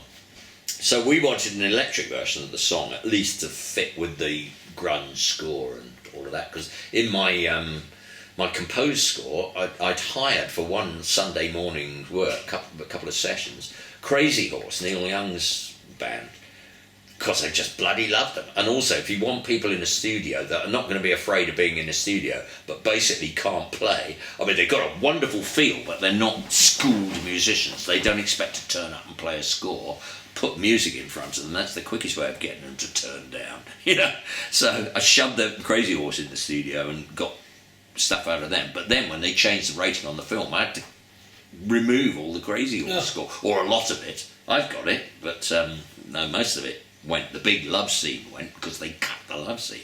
But anyway, Billy had written this lovely song, so I recorded it in LA, 2 versions, and then Matt Walker, the head of music at Disney, and myself flew across. I mean, we were talking about a long flight, 3,000 miles or something, to go from California to Boston to record it. And we spent a day in the studio, well, not even a full day, and got 2 glorious versions of the song out of it. I mean, wonderful, very different, with a really beautiful central performance. And we used the electric version on the film, which was what Antonia and I wanted to do. And Disney, Touchstone, which is the Disney company, insisted on using the acoustic, soft-centered version on the soundtrack album. It's not in the film. Why put it on the soundtrack album? It's crazy. But it means that both versions exist, and, it's nice. So that was that. Then we came back. Sally and I bought a house in Suffolk. We had Millie, and it was back to Plainsong. By then we were doing our third album, I think. We recorded the first one in Northampton. The second one was also done in 1994. We did that in Texas, in Austin. So I was out there for a few weeks. And then 96 we did an album called Sister Flute. Not a very successful album, really, just musically. It was difficult. The problem was me, because we were doing it in my house, but I literally had a 6-day-old baby in the house. It all made life difficult. And the recording studio was a problem. We started off in a Pro Tools studio, but Ian and Julian didn't get on with the engineer at all, so we had to bail out of that and do it a different way. So we were changing horses when we literally were in the middle of recording the album, so it made it very difficult. Anyway, we got through that experience. I carried on screenwriting at home. I did a film in another of Antonia's film called Face in 1997, which was a sort of gangster film, but it was sort of in the era of Lock, Stock and the British gangster thing, but not really like that. It had a sort of, well, ideally it had a socialist heart. It felt a bit grafted on. I think that was the only problem with Ray Winston and Bobby, what's his name, Scottish actor, wonderful one. You can look it up. And he doesn't seem to do much now. He'd been in Safe, playing one of the homeless people, one of the more manic, crazy ones.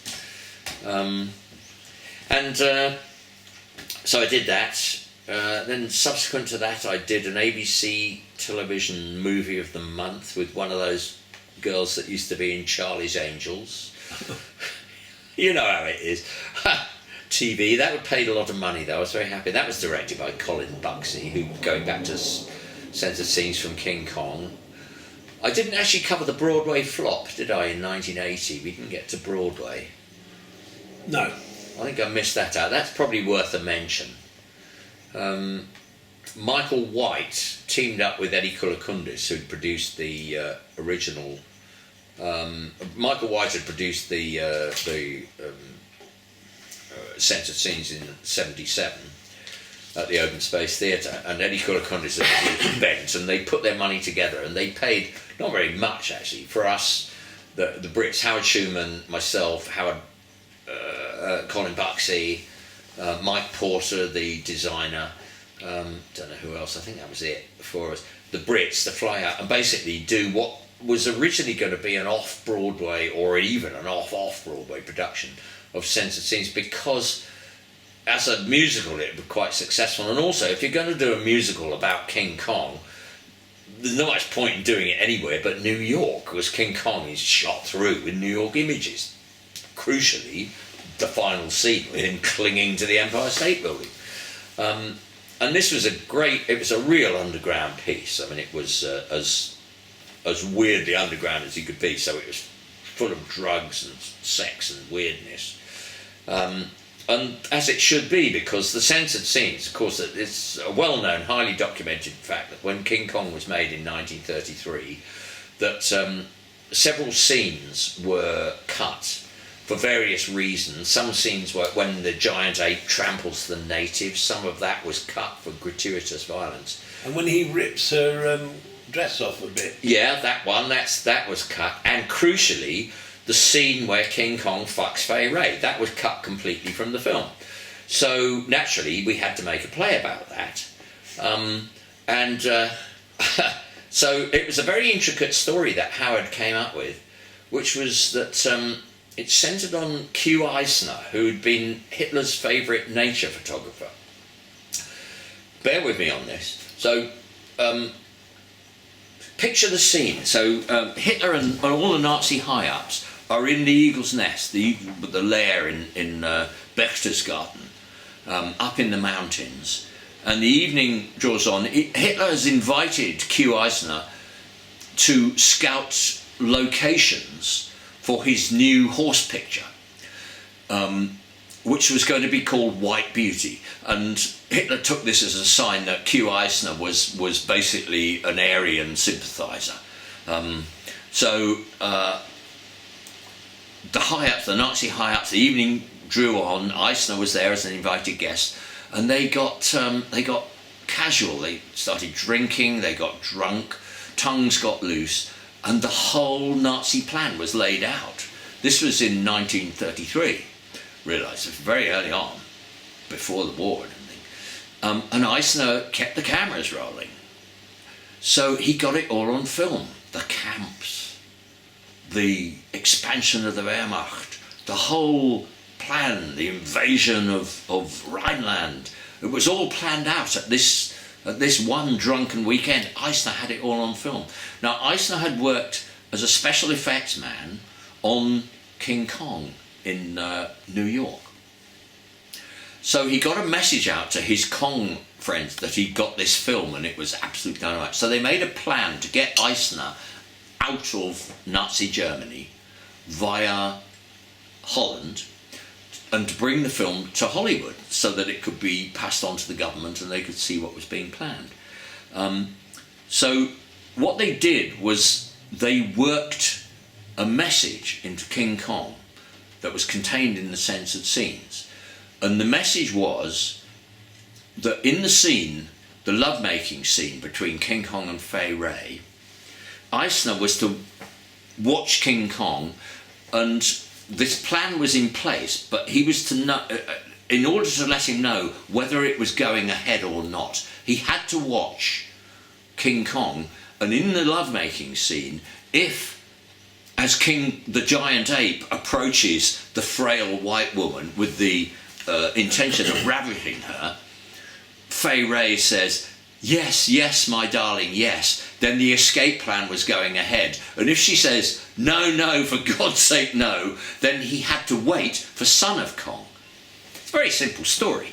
So that scene had been cut from the production version of King. Are you keeping up? Yeah, vaguely, yeah. And it had been cut from so that's the narrative line of censored scenes from King Kong, the musical, right? So we went to put this on. We'd done it very successfully in London. So we went to put it on in New York, and we got the cast list of Your Dreams. There were two girls in it called Iris and Deborah. And we got, Iris was played by Carrie Fisher, and Deborah was played by Glenn Close. We had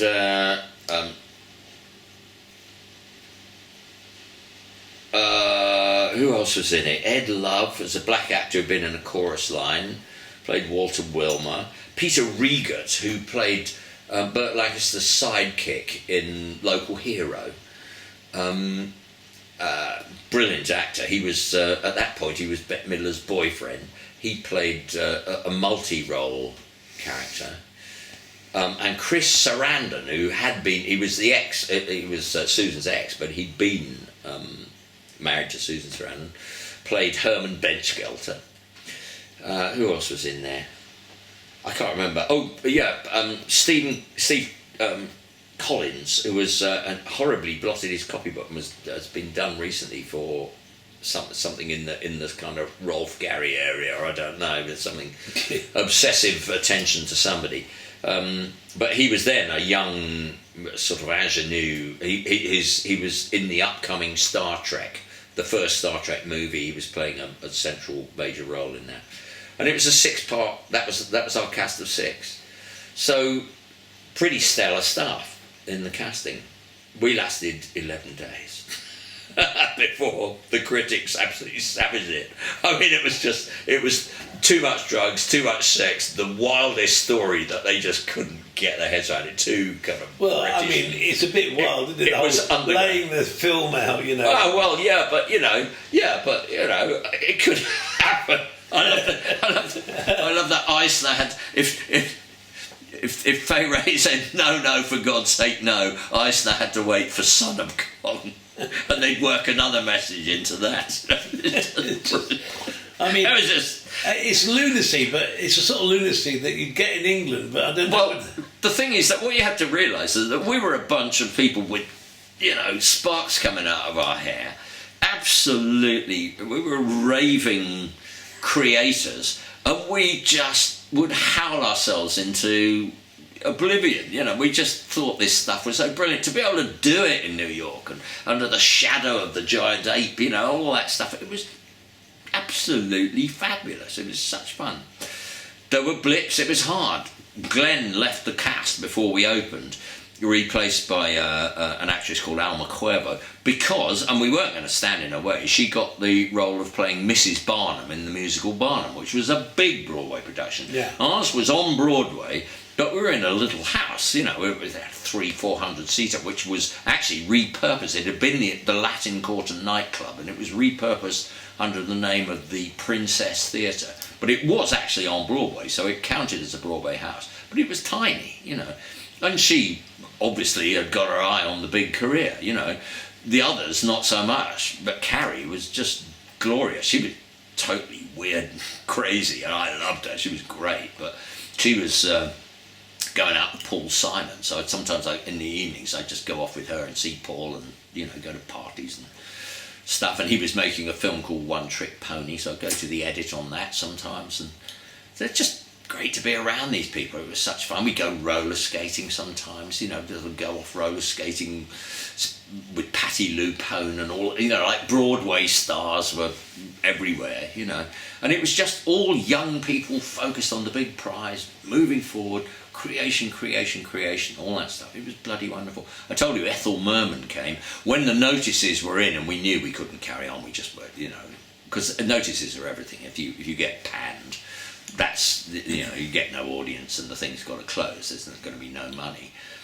And when that happened, Debbie Reynolds, Carrie's mum, so this is wonderful, like the last 3 days when Debbie flew in and started giving us her sort of the show must go on shtick, it was so Hollywood and so Broadway. A great performance by her. Oh man, it was fantastic. So, and of course, for the Brits, we were just having the time of our lives all the time. But I've done that on everything. I've had a brilliant career. And the only difficulty is that I told you at the start of the day, I spent a lot of my life playing at the Bowls Club. I enjoy the game and all the rest of it, but I can't tell the people I play with at the Bowls Club any of this stuff, because they wouldn't get it, and it would sound like, so far beyond anything that they could ever dream of in experience terms. I can't share with them that this is what I did in my life, because they tell me that I used to be an engineer working on sewers. But when you think about it, it's the sheer variety and the different people that you bumped into and worked with and met and everything. It's just incredible, really. It's like You do realise we're 25 years from the end. We haven't got there yet. Well, I have to say that the time is against us at the moment. Yeah, I know. I did one more film called Going Off Big Time, which was a Liverpool-based thing, which I loved. I thought it was a really great picture. Then Sally and I moved from Suffolk to Brighton.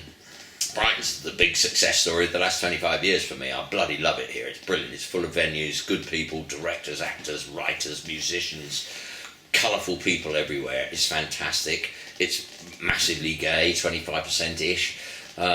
It's got everything going for it. I produced 2 albums for Willie Russell, the Liverpool playwright, a solo album for him and a solo album for Tim Firth, who's a terrific theatre writer, wrote Calendar Girls, the movie, and has had West End productions, some successful, some not so. He did a wonderful Madness musical called Our House. It was brilliant. Did Kinky Boots was done recently, that's his. He also works in film, just a lovely, lovely guy. Did a solo album, I think it's a terrific piece of work. And then I carried on working with Iain and Plainsong. We 2004, we toured, then we went into abeyance and didn't do so much after that. We did a final tour in 2012, I'm skipping ahead now. Yeah. Just because we thought it was going to be a final tour. Then Iain called me 2 years later and said, hey, let's do something together. What should we do? You know, an Andy and Iain project. And he then called me a little bit after that. I said, yes, great idea in principle, what we're going to do, what the songs don't rest fit. Then we came up with the idea. Iain, somebody suggested it to Iain in the States. A lovely man called Pat Thomas suggested. He said, there's never been a definitive work on the songs of Richard Farina, who was he worked with his wife Mimi, who was Joan Baez's sister. He was killed in a motorcycle accident in 1966. Iain and I were both mad fans. We'd always done Farina songs with Plainsong right through. In the early days we did them. Again we did them in from 1992 onwards when we were re-recording. And so we set out to do that. So we produced this album called Reinventing Richard, and that went crazy. This is called House Un-American Activities Blues Dream.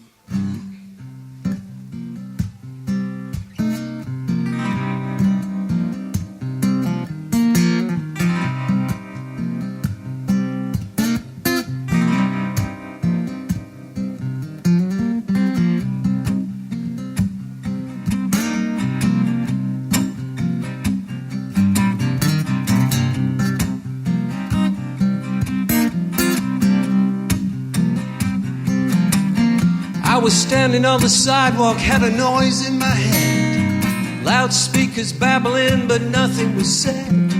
27 companies of female Marines and presidential candidates in new Levi jeans. It was the red, white and blue planning how to endure. The 5-drum and bugle marching down on the poor, singing God bless America without any doubt. And I figured it was time to get out. Well, I had to flee the in-between scene, good people. I went and got undone in the sun, good people. Tourist information said to get on this kick, 'cause you ain't moving till you're grooving with a cube and a chick. I stepped on a plane, took a pill for my brain. I discovered I was feeling alright. And when I strolled down the Prado, people looked at me weird. Who's that hippie-hoppy character without any beard? Drinking juice from papaya, singing songs to the trees, dancing mambo on the beaches, spreading social disease. Now the Castro convertible is changing its style. There's a whole lot of action on a blockaded aisle. When along comes a summons in the middle of the night, saying, buddy, we're about to indict. So I ended up for 18 months. I did 5 American tours in 18 months. I was constantly going over, just with Iain as a duo, performing very small, low-level stuff. I mean, small 200. I've seen a video of it. It's almost like somebody's lounging. Yeah. Well, we did house concerts and all that sort of thing. But crucially, we did loads of them, and we started off on the East Coast, then we did the Midwest, and we did the West Coast, and we were back to the Midwest. So financially it was okay? Oh God, yes, yeah, no, it was good. So that was a joy. I would go to America a lot anyway. My friend John Pearson, Mary Faith, I talked about there, Mary Faith Rhodes, the hammer dulcimer player. They'd started an instrument company, an instrument and instrument accessories company called Breezy Ridge in the early, when was that? 80s? 35? Yeah, late 80s, I think.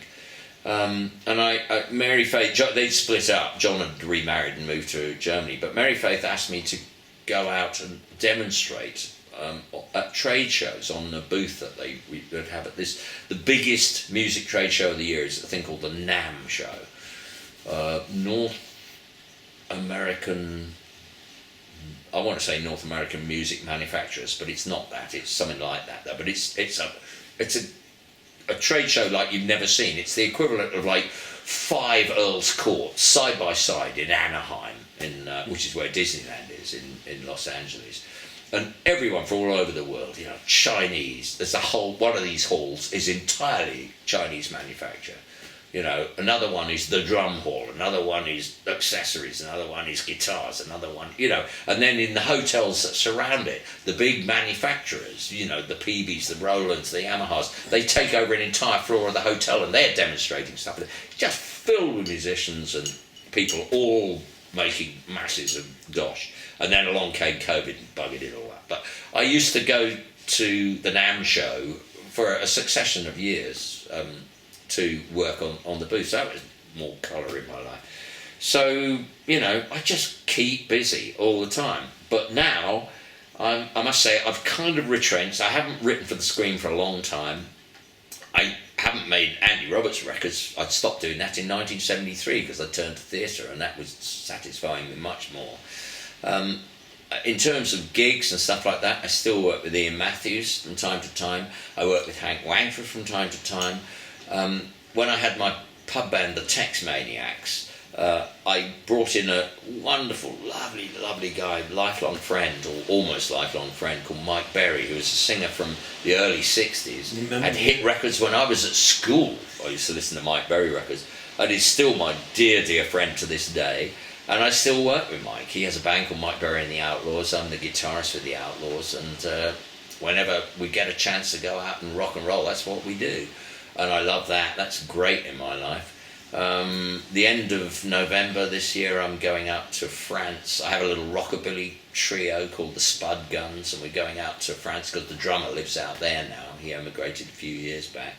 We're going to go out and do a week of heaven knows what that he's arranged in France. I don't care anymore. It's just gigs. There'll be no money, but it's brilliant. Oh, I mean, there will be money. Well, he's bought the tickets. He knows that he can bankroll it, so it's all done. But I'm doing that. So there's always gigs, Last week, as I told you, my old friend Roy Harper came down to Brighton. I had supper with him. The next night, I played support to his son Nick at a venue here in Brighton called the Brunswick. There's always stuff that comes along. So tell me, looking back on your career, I mean, one thing that strikes me is that you've not been that interested in becoming like a star, in your own right. No interest at all. No interest at all. Because I refer you to the answer I gave earlier. My favourite place is 3 feet to the left of and 1 foot behind the guy in the spotlight. That's where I want to be. That's where I do good work.